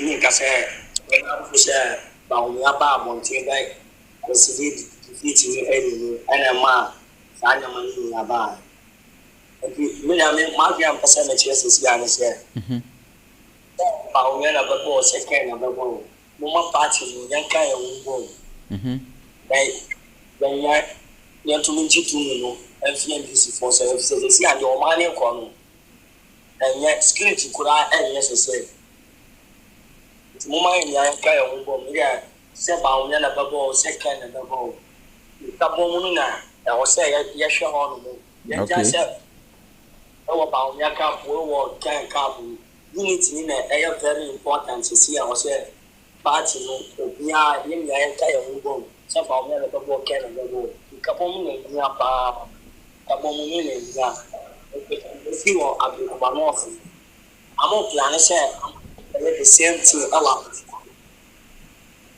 you see our information say the same thing na person on buy wa 20 party 24 we are kind when you are sorry and you know say you feel you want them I see I can work say the my more wine. I'm going to say I see.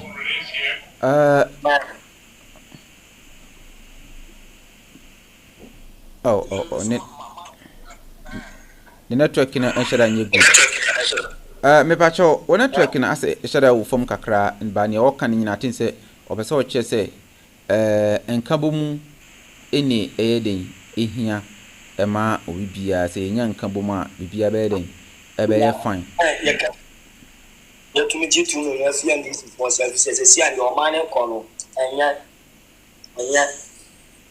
benefo asofo mamofo obia kana no to since 2024 ya to about now kwenda mo dia before then you would have seen enya benefo obia kana no to obia kasa before so let ma so na jina ka no asa papa mu papa ati mu my ba na say nya ka ya wo na jitu no fla mu se I see. Thank you very much. Sir, also the comment by Yenua Bema Seto as it said. Me pacho wow Sunday or you know Sambra beam. Said me pacho kasane enko.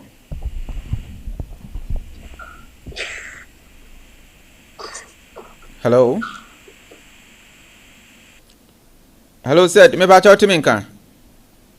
All right, said nyanti minka ye be koso ne yakasa na obi obeso obekasa bia mpacho bra bekasa enche na yedi enkomo no asi medin edi DJ Ike enkabo mu ni die se yenya nkambo mu a enu ntina me betena ha me minkasa ndidi obi atem so obi a hwehwe me show bia no se de bia kase Dr. Bawumia a great asset to NPP even omampanyi Kufour kraka kase we destiny child so what you say a wo bibi papa de ma man Ghana but ya mpe kwan bi so anji tumi a NDC be secure all the places in Eden. If you obey you a police, I use military, I use immigration, I use baby, I know my secure baby. If you 2 million, who are holding in Yansa, would be born my answer so 2 million guitar wedding, or better nefi, nanny woman. Maybe I shall Obian send in a comment, Obian find a comment in Branaman kind and from my also be to me a journey program. Hello, good evening. Hello, good evening. Where do you baby? I can say friend. Your friend Abna. Okay. Because I feel Kumasi. Okay. Asante for Chrome. Kumasi for Chrome. All right. Chrome. Me bacho, am I coming? Say what TB? Somebody I will come for you, madam. Me bomba baso mo man say mo tumu wasi was some project area Ken. Now at this point, you know, say Oko Bible ma obi sorry wo Israel. Now you see a friend Goliath. Goliath. Now Goliath sorry you know. Ma okan Bible now say mema nyina dane ma odine huhu no ma mema mo Israel nyina dane ma that time no. Ema so dane nkola nkola kwahihye yafunu. Chese obia bohu. Na Nyakopon efa akraketo abi so yefre no David energy Israel free Goliath insem. No correct. And this time now NDC for aka wo mo ho a kire yen say MPP bema bi anim no. Ehia obi tse Kennedy na ye nipa anyame ayi na mayen so betimi age MPP asiwo. Obetimi asanso age tumi na free NDC for nsem. And obia yawe your 14 voters are speaking about Kennedy. And the MPP for more prima kuma. Na munja kuma primu no na fa Kennedy mba na ye meso ne hwe. Obi person ye adwuma te se Bawumia person ye adwuma bo Ghana. Anya chenchen say obe president na be bo Ghana. Say if say ye person ye risky your time in opposition no by staying in opposition for more than 12 years 16 years then we should risk it again by letting Bawumia leaders but Bawumia leader I'm telling you say 2028 we should forget it, it's gone already. Okay, unity no Bawumia can never bring unity to the party. Hey, how? Insanity of yes, explain. Mami kasa mecho. Ye tie pa. Me do ba 20 after 2016 election no. We started after 2016 election nana. Because Bawumia entimefa unity mba party to started say o pushisa agenda na say ono so person ba be di Ghana konwa ni bi. After that election no no almost start omo pushi agenda bi say wo mo support na nado the campaign at that time now mo di what's the name align HBR na see a unity party nim obi a open kabo mu no will never do that. Political party e blocking no enya busuasem o ye wo different now omo nyina na come together and form a political party obi wa na be ya adwen obi wa ha one na ya adwen the pastor one nipa na ya adwen na nche say nipa the free party ni no correct obi buga eyi sankofo bebre efrim but they have forgotten say party no sanko for the come together. No, omo they build a party no. Until Osha Kufour we stubborn one. Nanka ebase yen protect ballot boss yen adwuma bi say afa mo party yen that you work for bob sanko for na 2 days stay no omo nyina was disappointed and then omo pa omo bit 9 2016 no 2020 after 2020 now mo realize say okay say ya so see this omo follow your campaign na campaign no omo belong to Allah no ya so see this here timi akesfo no be film no they still put that same agenda say omasan so ayen sema niam time akira san Kufour no ana why niam time amanfo ade abufuo ankoto aba I will not lie to me nkase am an NPP me to aba man this da but because of Saudi and Intino 2020 man to aba 2024 Mantuaba because I find it I had it so difficult say me call about some say me call Mantuaba and then I'll go and vote for NDC. Meanwhile me say me party na to na adwuma omo really no niam ankoye and I can't go and vote for them until I have to stay at home.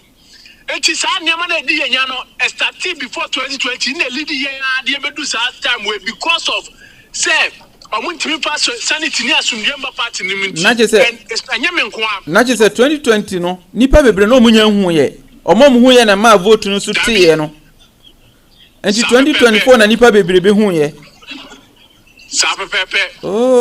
what I say enti at this point to the yenya obia or the unity baba or the sanity baba o me say we say kan ho we kan ho because check it yenya bua party aba power.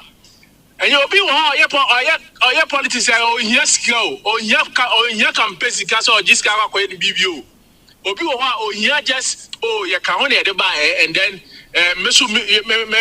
me contributions are welcome. Obu sad de keke no anti of the political party and you'll be at the political party at Chise Obenyeska because Obu Scano you're better than no be dada. What I say Obu Ntino sa respect keke. Especially Kumasi businessmen no. Especially Kumasi businessmen for no. Mo no dia mo pese o ka se me kan ho bi. What I say? Sabe pepe. Ade no me kan ho bi. Na ade na ba. Contributions na are welcome. No pe na ye hwehwe. Na yen say obi bepe afia so obi bepe contract you aban mu ana so obi bepe say na mo de ahoma so ne gesa I never basasa. I'm a see at this point, you know. You want Bema or bet me a lady about GA free near ma tire and this voyage chain. At this point, also see a class captain. I'm another lady. You call Ntakwa. Oh, class captain, that's a more pusher. Who's a class captain? David. At this point, we don't need these people. I wanted the really actually. To me na bano ana ye from se mombra me nya de no mama speech na satam we na ye hia ne demfo ne ahodemfo ne akukudro fo se on betimi take bold decisions no boys na mo yes force ne no kom sabe pepe etino political party no enye ye kaso bi oli na okay ye executive assistant abo me hu mo kra na mo ho ye mmobo MPP as a name no e mmobo Ampo, because Osha money man is not encouraging. 2000, 2000, Yaba free, and this is share energy, any omoa yadi omobae, obia that time Kabia father Temota, obia the yading. Sanko for West and this for sorry, I'll meet me so that I meet you on one. And to me, see, and you know, yeah, mistake. Yes, will be the Abronya. Is the one a information minister or a blogger? Abronya Yama consider Yama region. One of the regions are and people who yet me go to Opa.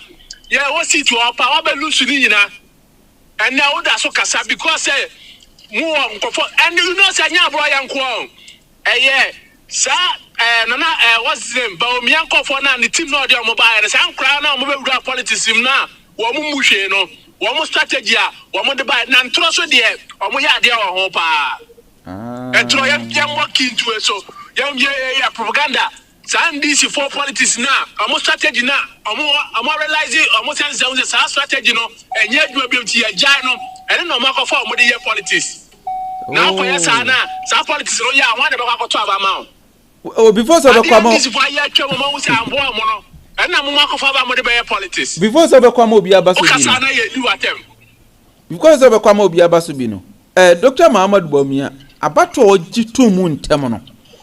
Usu say ka ho na Blakman of city e free NPP fo nsem no. Ana enka ho.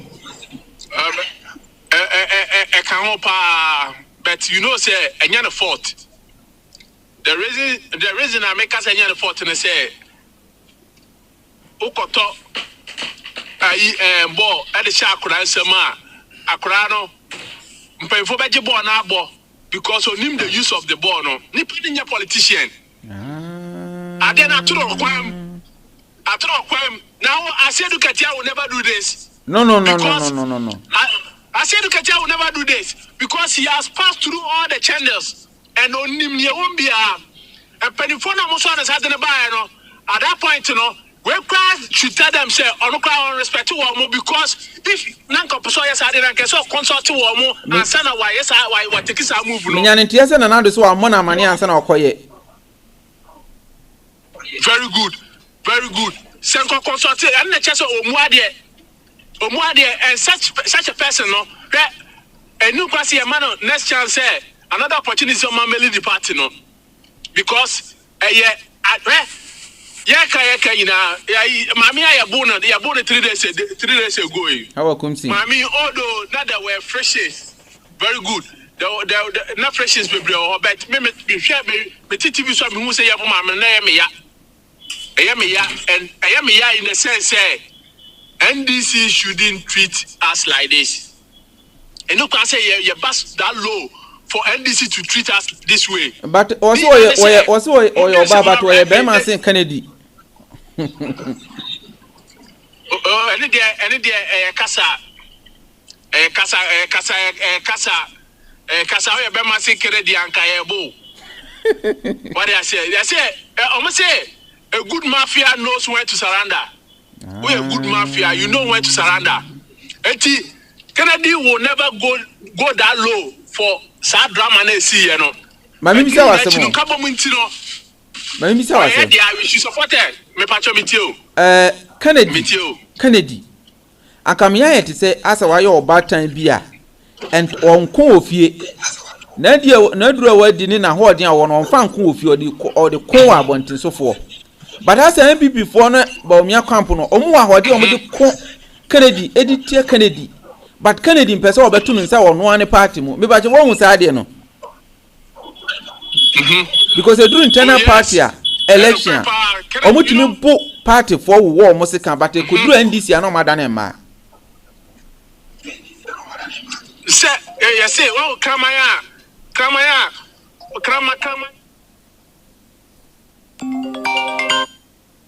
ya me pa ke mitio pa sana ya Kufour no makoye Bawumia Kufour sana makoye muni omo nya de ne ho nya de nti no obase fie o yes ahunu asem no mo ka se ne ho ye de but to abontia obo se no wo dwane na pemfo wa se bi se ayi wa bodama ye bodama abonti ye bodama fie enti no ayi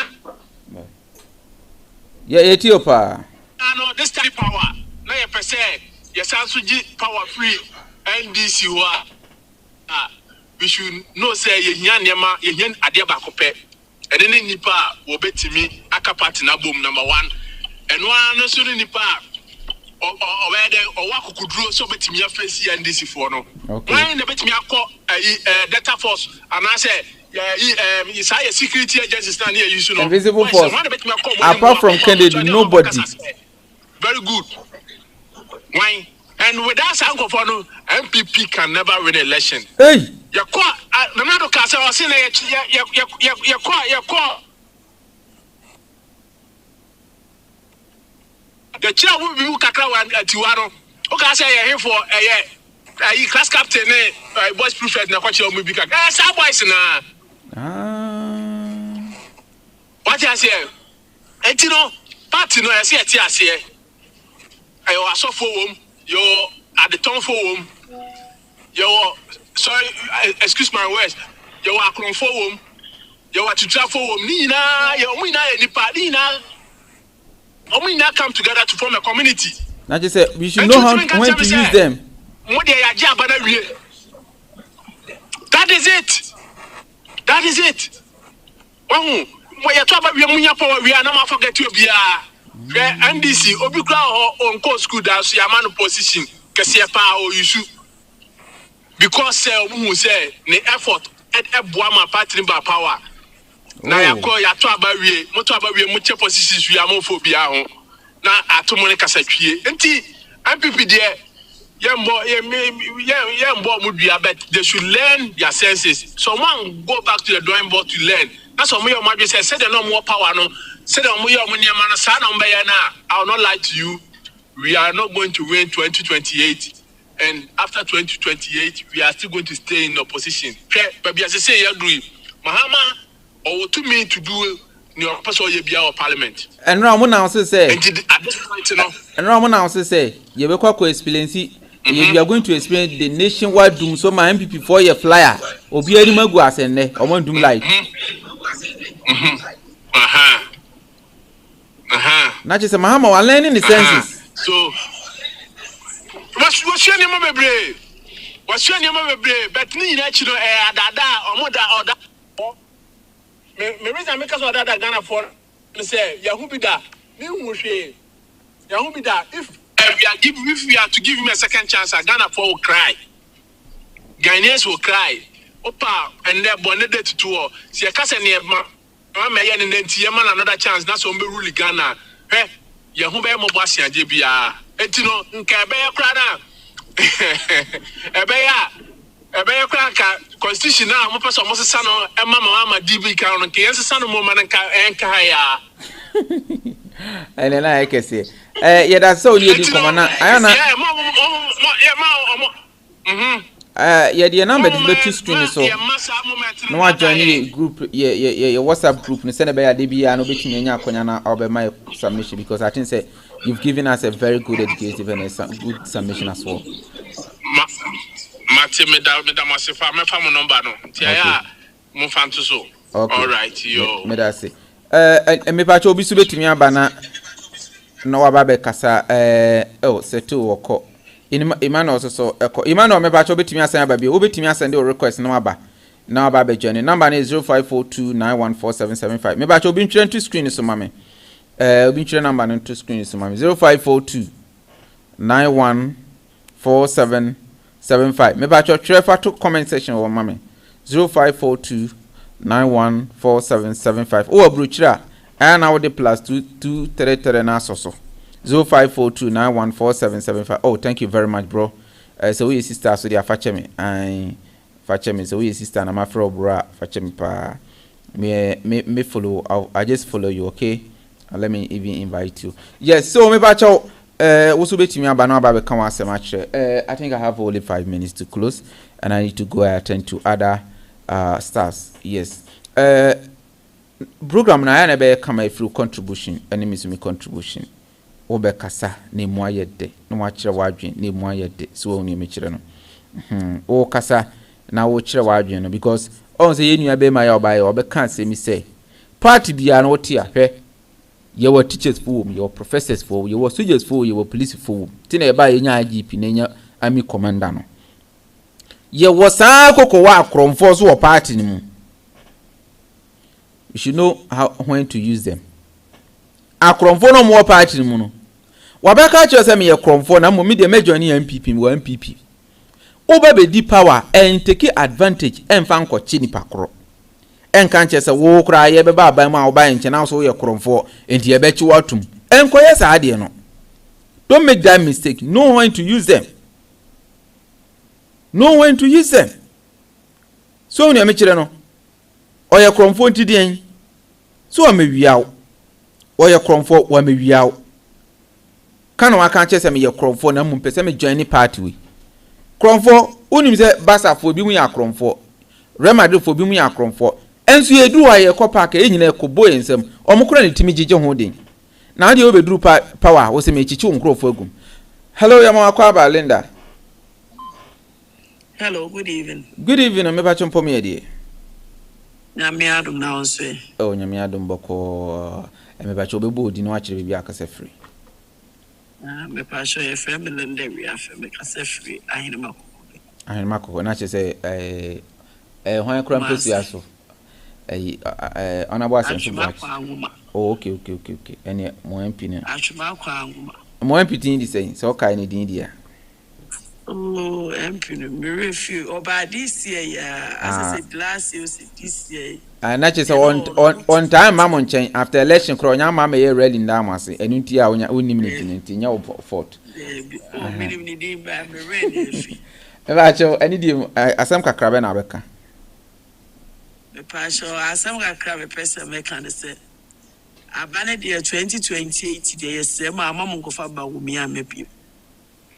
Yes, Mama fa Bawumia mebie mutura e na aba no so sa delegate aba na omoto no ene de say party no because who be yi ni pa be 100 we say na mo twa sika twitwiri di na mo di ama wo mo no mo gi bribe na de ni pa ne mpen because wo ma delegate ko to aba no koyi presidential candidate ba delegate no nyo na ebe to nyo na de nipa kro na amuto ma no ne be ko power yenya ye wo fo mu no yenya na ye de nipa be ko power tika be de misusie mu no omunye membership card ma NDC MPP ni bia we membership card ma MPP ni bia tu sie be to presidential na mama ye nyina ya to bi no yi sa delegate sem na firi wo kura esen ko mo obi akura be tu kura nka ye me ya to abani we ye Emphasize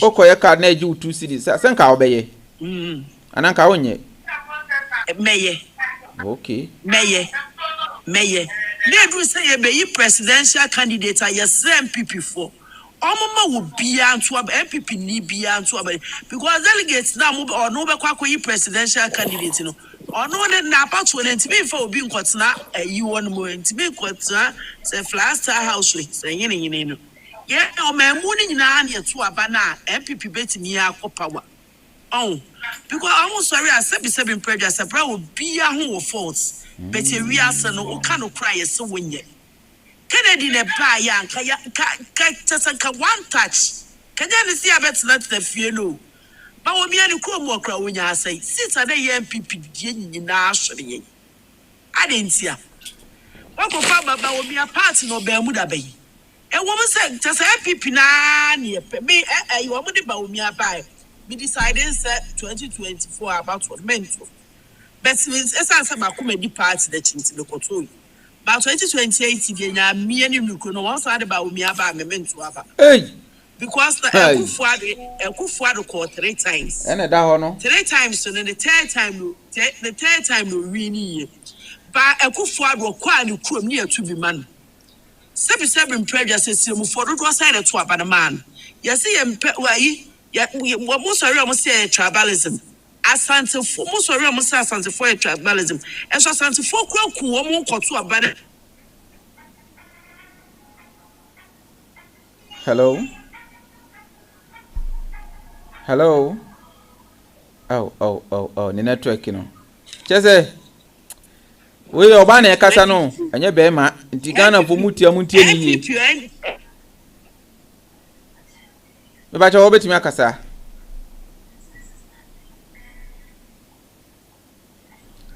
Network no haya adwen kakra. Me ba cha wo so betimi abaso no aba kasa. Ayi KB me ba cha brass na be kasa kakra, ye ma me network ni gina ono so be baso no aba be den. Abeto na kasa na okano so. I think that she has a very good submission over there. Say only the other part in 2028 krokotu ye na say 2024 kotu na 2026 munim nam di Bawumia ba bi ma aba na onye den. Fe Ghana for no mun di intro. Omo catch us omo nto a. Omo nto. Allah wala. Me ba cho KB. Good evening. Ya jo so na odi ni baby akasa Freddy di. Me din ya ni keyboard na my keyboard no. Oh, appedentra East constituency. Okay, me ba cha mo ho na MPP na we ni na NDC na we ni. Oh, for the first time NDC AGC in the face. Ayo, na je say mo microphone catch am say me ba cha we delegate. Me secretary. Na je say we delegate but say before say mo koyi na mo catch am say mo yi Bawumia mo nto ana man kan kire mo. You go to a strong one in power with my one. Ana mko tu yiba na manto enti se mu blame o mu biem David abana you lose any blame you ni delegate na because they na a man for the panel it is kakra ire my chinti my go find ba no ni kwa se obana obedi eni nipa bi puti se mo na ye pese ni mu di nkomo me ba chew die na ususu se MPP eya ebema tumi ayeden aba ene ni di kan Bawumia oje oko CD defeat ele no ha mo mamu lusu MP shape no seat ni bebira na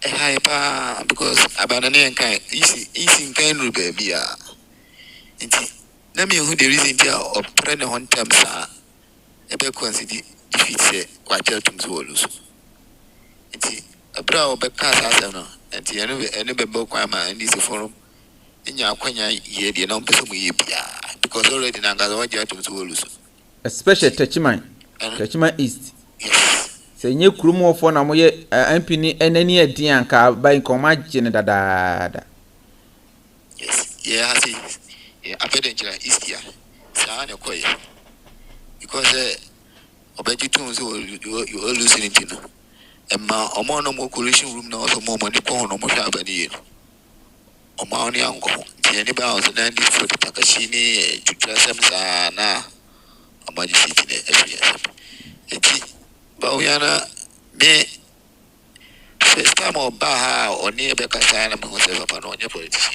na say trust me na eja na because o shiti ni kasa o shede ni ye no onye politician onye obi a because this is the Ghana battle na ko ye ne enye be ahomprase me de me hojo na me pe basa debi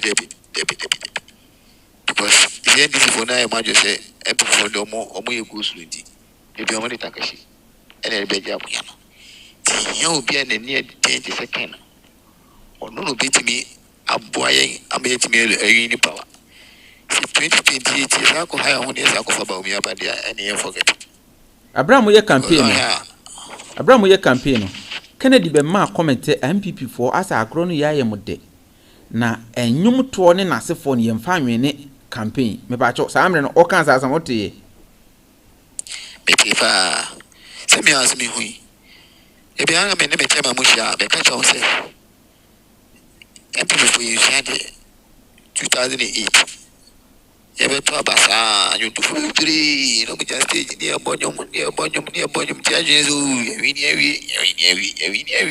ewi ani eti dai eni ba ya woso no na abana ekolusu sana 2024 same ti na se ye nya slogan ba ko free education eno ani aka ni go just stage ya ni abonyom ni yesi message papa na be ma man for no mo so dia to ba ma o ma fa ma oh eni ti eno so affect ye me e ka on so mi yusu na obi a ono ankasa ni kurum kura no ntimi amboa ama ye wi ni wo last 2024 ye wi adwuma kan no koye no northern region eni 2016 eni 2020 we na just northern region of no papa no ye adwuma no de abo party ye wi 2016 city do enya ewo northern region eni 2020 yo mo se Bawumia mo de mo why afia kene ye na just on konko ye campaign no afi northern region city ni ya no it is ye obi a na ni epia obi 20 party ni hwe national executives omo nyina mo slow it de bia na this for it like Shiba now on what other. And this went like Shiba no matter. Sir, data force ya Omubukuni Bawumia can it make Kaiser be the video be oh Adum TV and any very says I'm going for the boy Emma it me about power and yes security agency be I don't want to no more ya no Omugu sir that data force and invisible is I'm going for you and no and then as soon as I said it by yes it did American Chimney especially delegate you know. Oh my hair, 100 city at the amount, 1,000 city at the amount, t-shirt to be at the amount. Mamma, young pot, nipper, on wire, and find me to party. See, party, 1,000 power, 2020, yeah. Oh my hair came, go on in anything. Only the passing and fire crown for my party now, obey. Or none a bassy, or did he seek a poor party now, obey. Or no, and any power, any party in the senator, waiting young way, and yet, dear. What any baby I go for no about it because Bawumia no usually the backgrounds in the automatically. Ni aid, Bawumia aid, ni personal aid, and this farmer position because on the cockatcher and this for the Bawumia to me may president. Why president are loose? Bawumia is a loose canal. Only the information, almost information out the mamma. O want to me and finding in a 12 bunting. Now, say or more power to me, dear, on bit me the abba. Ono so na akwa senior presidential staffer e wan disi amamu be pa chwe e ka me bi kire mu ana e ka be because you can imagine say upia ono yo aid ono na ekọ na eba onimu secret onimu senior last that onimu nioma bibira fa ho a ye kra ye party man bi kra ni because ye ben but only the open it's what you make a secret. Say the panel to me take a decision could be taken manner. Information be pretty no leaky. Obey leaky information is not a bad choice to the election. And obey leaky down information in that. It's also a high. Now, say, Mapai, a many baby more. What to me? Yeah, the opposition party, where you move, no to me the information about that. It means your grandpa system of Grandpa. Say moye final rally na ye bisa obi NPP ni mapa yakoba se omo de o ma bai o se open okre no ezu NPP final rally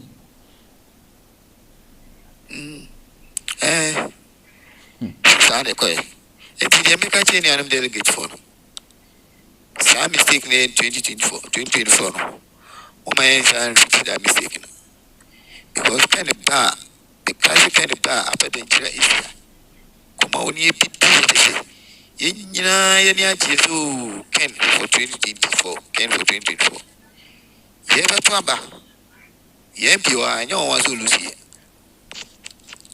ye bi o ha no lucy no because ye ye nim say ye dey work ken afa no you say party no kwa kuta ba no kwa no TNP kwa ma fa mai because ye nim say ye dey ken anyway but I want more man just say omo Bawumia fa no okwa na MP na be fa no do ko mu fi no ma ko di bi wi na e do on report no ade e ama but e ni a e jimi fo ni ko yi ni service bi ko yi ni be de kena na e pe na e ko ni ade na ken no ye ya na de lolo fe ba sa na bi a ken na anka sai ti no ono so pe lolo fe bi de e de ama e ti sa fo ni ye ko nyina so ya ye ko fe no mo ha Moko to makino the money na moko to ma ya e beto skate and bluff yeah me kuro ma be wo for the first time MPP lose since 1990 I started here to about MPP lose wa hada owo ye ko mo kan e mo ntu ma kan ya nko to ai ko yi Bawumia de ba no ha fo no omko to ye ni me say ye kra ye no mo ko campaign ya de nyina no omo kra so sa akotoi because omo said the ye kan ya ti ya sa ko jiska enti na ma men me ba no e kan se ibetimi aye bibia party bibia betimi a register any o register na obi etimi out abani bia anka ebe boy for going for the boy because the question ye delegate kakaidia nipa no ko pepisa be 1 million Ghana cedi obetimi ache edi amaye na yakutama basi edoso ye nyina o die peno se die international yina die peno anu bia betama nti all right for now so ade ni nyamba ene die efuti ni ede mai ni anam delegate for yes no mo it's not around momo ofu enyo manim kan because 1,000 cedi ede ma 2,000 cedi ede ma any TV bia na say nduru bia ede ma ni sa ne ma no enfa untwa 1 year and 1 month ko enfa untwa I see. Apani, in the MSL say my number the screen so true cut top I won't say number no 775 in the chat or no test me WhatsApp. They do work Ghana first no. Send a beya brainer bribiano. Also want to create WhatsApp group. Na delegate bia wunimu no. Or do Bawumia or wafon fanatos namum wa page in the catcher of say mu bia nya den. India tamia den. E so. Obi anchire na ne opesa o den. Oye. Na ye program na odi bia to so. No mo so ye den. ATB.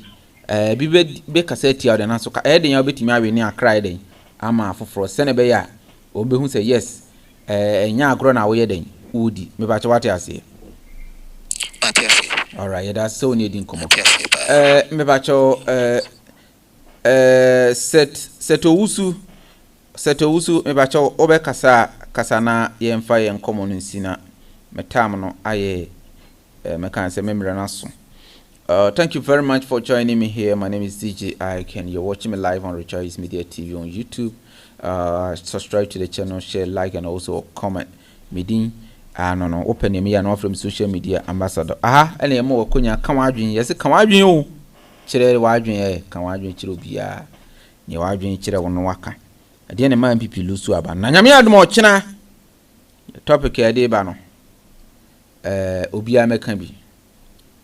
Or say NDC has interest in MPP primaries.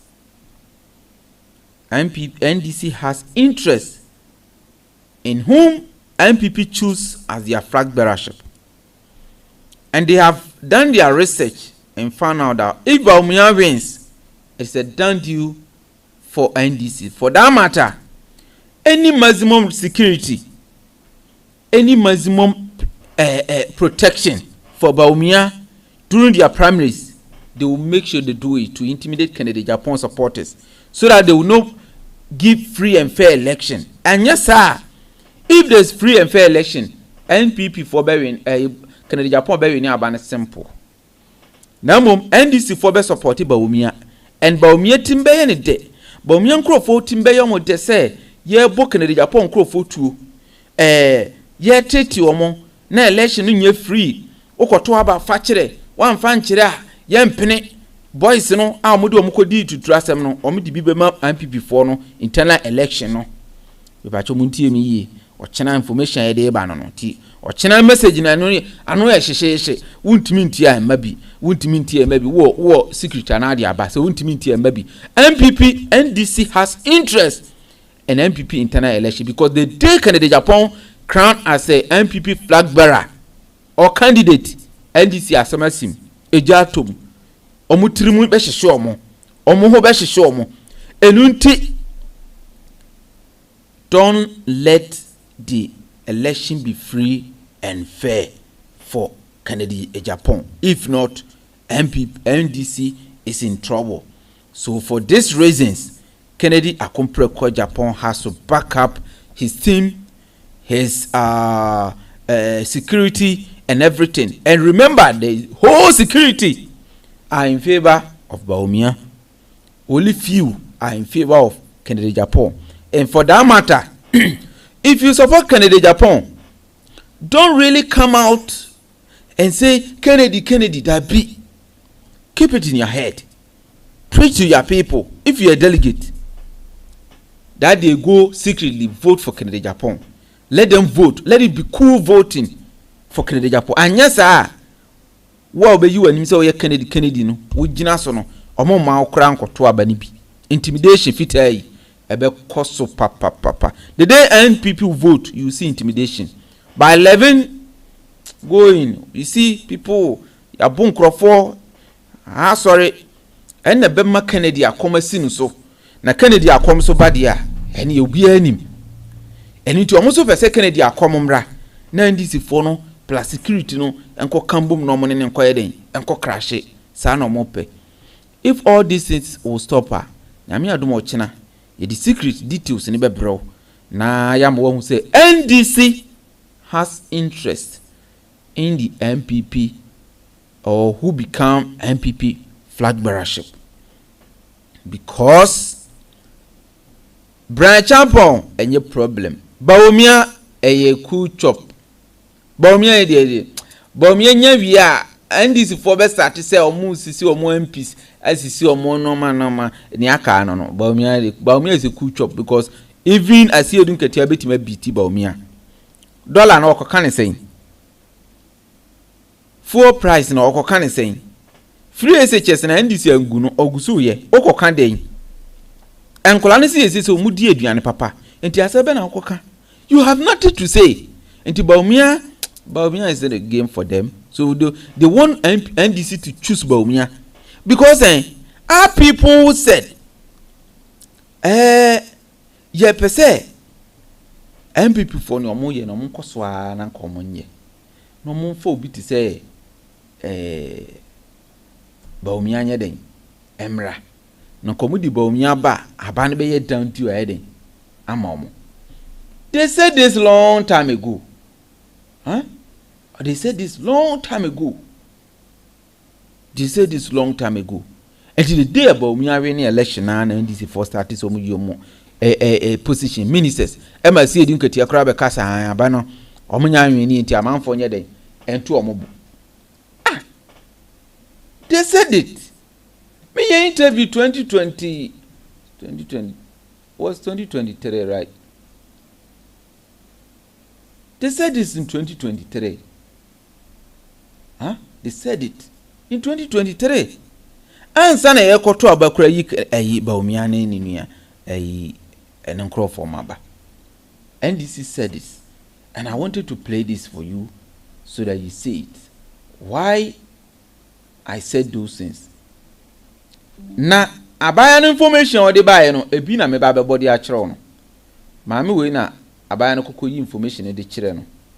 Na obebo ele tia MPP for.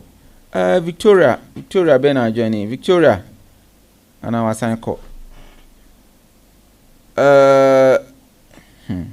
You know about my person baso na tin say onko ya late. Ya mana kwanya na enkonya no. Mana kwanya na enkonya no. Oh. Yes, I wanted to play that video for you to see. A person me bo video no ma wo. Let me get this one too. Na me bo video no. Na tie na hu information abaya no the kokwachiche man DC4 ona be say yes. MPP4 no mada sena munan egu abonten.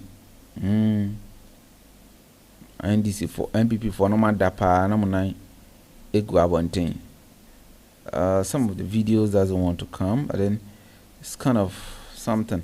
Let me play it here for you to see. I would remember yes, I come the video no about body actually, but video no you know la line t. I think say it's not coming. It's not coming, but then I will do my best to see say meet me about the actual. Enti abana e course no de MPP4 you knew it already. Abaya no common information NDC4 who say Samaria Bawumia back ne bo tie what the Bawumia yere back e bo nyina command NDC4 wo de ma bi na tie okay Agyapong can say be say we are into business I will share the pain of Agyapong. Okay. Was it before dollar no be 15-16 na the sika I work Ghana cedis mu $40 million. Yes. Dollar ni quadruple 15 is $12 million. Sure. How much money now will lose here to Bawumia incompetence? Me pacho, say interview person caption yes say me say Bawumia or a criminal.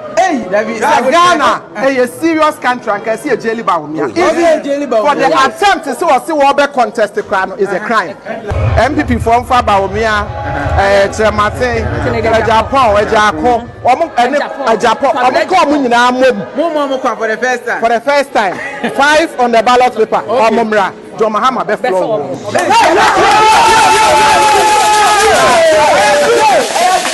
Bawumia, me dina hey.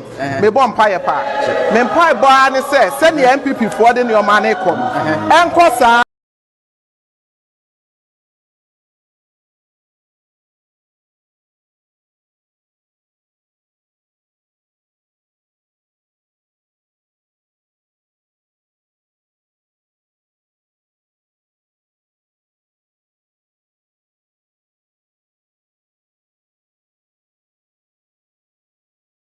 me here say Yakupon so tie me dia offer Bawumia mra na Bawumia say ogina baby kase say we beat JM twice me say on this time you be ma JM atena say you be ma you fufuo yi na beat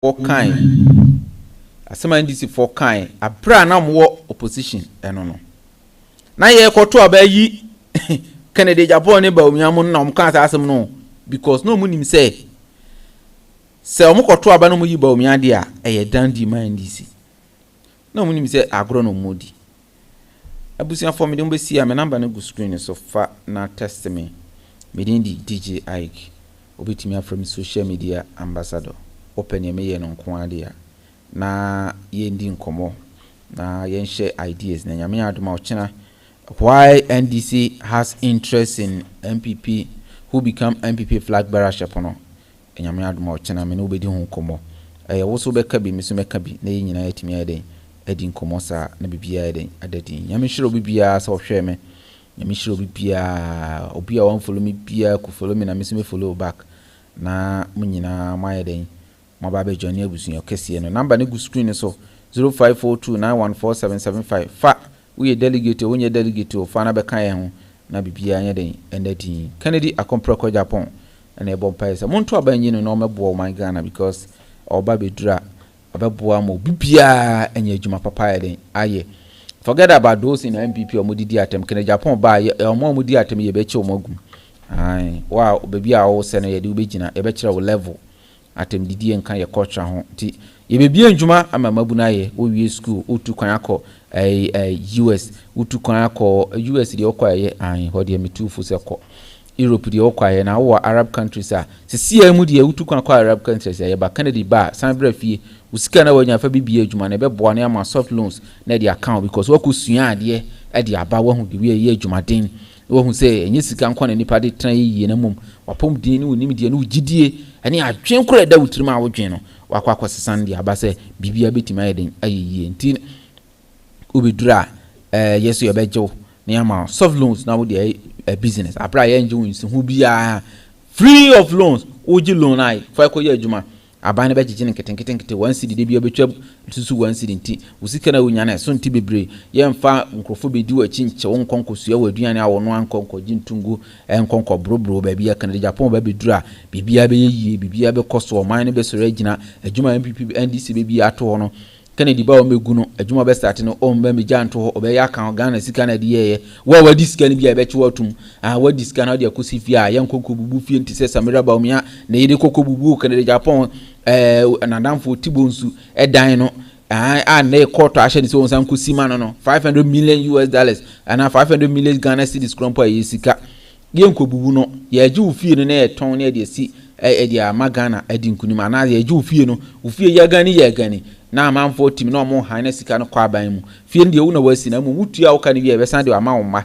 e bia denta no wagu madia ya hyehye ho mfie duduo sei na nkrofo tena ma betime di anya na ye de age na ye de abo man no nti wa wi o man sika bia wo betua wo ya MPP ni wo ya NDC ni wo betua ene fa tu trim ye ma medodo bia o man ye besesa o manfo na adwen Ghana ni nu anya sika wotusu se o san kame na Nyankopon bless me no di se sika na ma because me na me ho ofe enye sa na nyame bo wi ase enye sa na nyame bo wi adwen ye wo trim timi ma wonyi sika adwen ye wo trim etimi ma wonyi sika ade a wodwen ho no ene eba mu abrabom ye den ema wo ne wani gye ho ne wo babi a pese wo kɔ no ena nyame boa ma ye den ukukuduru tu bi sɔre a se mekɔ aburukyiro wani beba ho so na wote aburukyire obi sɔre a se media menye yie o media menye onani beba ho so wo nye yie ba media me sɔre a me se meye yie wo so beye yie enti na me se may we all be great when we are great se me wo iPhone na wo iPhone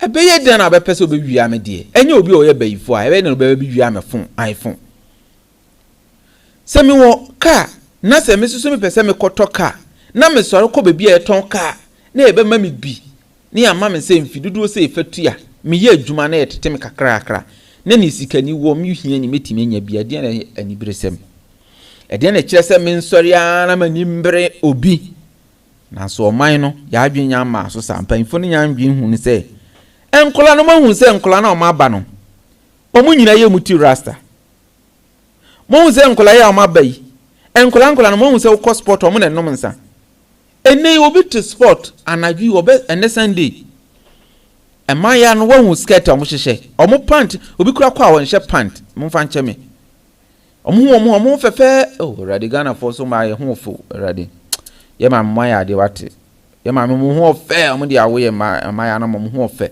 eto nti se mrofo ma ya mo to ntian wo hwe nkura na wahu ne wo hwe obro ni ba chi na wahu nanim na Ghana ni ba wo hwe na eto ahofa chocolate hu oba na no hu ofa hu se oba hu ofe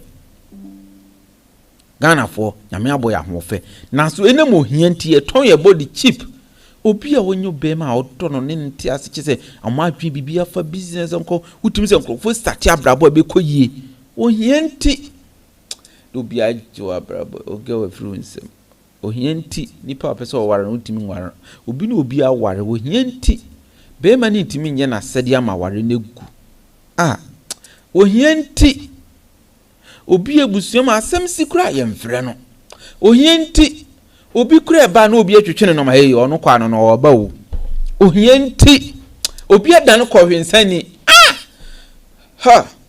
I don't want to go there. I don't want my soul to be so like get sorrow. Like I just want to see that entertainment spirit. Maybe I show you get money, you be rich, you be great, and one day you take care of people, you help people, you save people through you.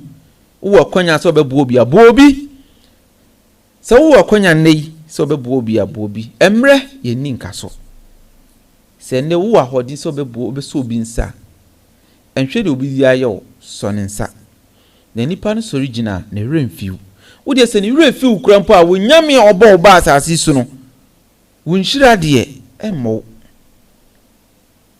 na hwe ne ochina be den ebisi obi hia se obi be introduce na kire obi keke obi hia se obi be boa no edi na tukwan keke obi hia se obi be pe adwuma edi ama na keke obi hia se obi ebe so ne side na ko wuro office bi keke obi hia se obi be introduce bibi di a kire obi keke obi hia se obi be kire ne bibi keke onya ahodi ni ho obi hia sika o eye afutuo eye nkuranhye sembi eye asemba akope bi na obeka edi a kire nipa no na se sunny entire life a life ni nyina na wa mana be gina so ehunu se nipa ni obedwen no ene beba mu amon wo gidi a be yi now do both the right people e be yi woni akola nam na wo ka kire nse miduru ha mesio wo so nipa no noma se me so wo noma yi me ne wo ko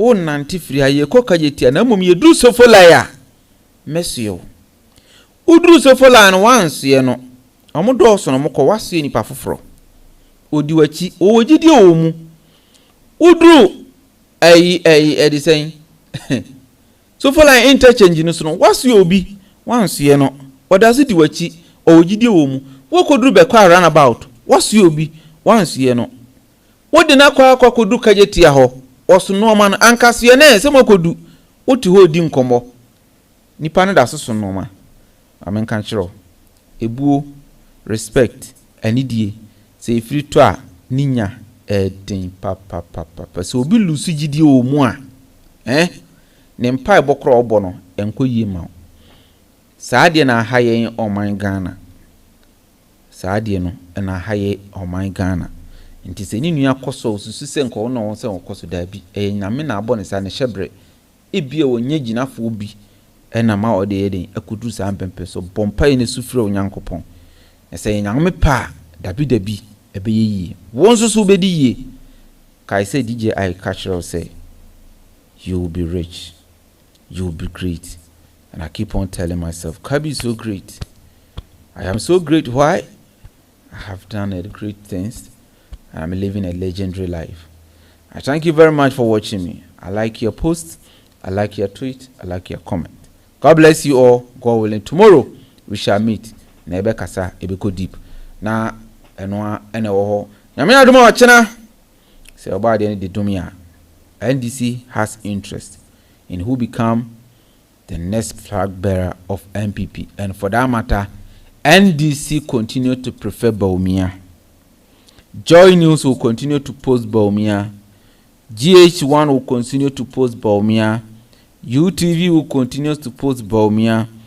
TV3 will continue to post Bawumia. Multimedia will continue to post Bawumia. Kennedy Akompre Agyapong, they will post only negative things about Kennedy Agyapong. This tells you what they need.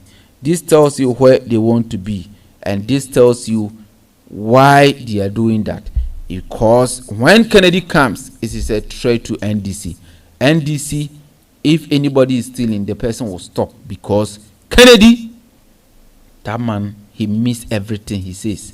And me, I am proud to support Kennedy Agyapong. Are you proud to support Kennedy Agyapong? I am proud to support Nana Kwame Bediako. Are you also proud to support Nana Kwame Bediako? Because they have done it.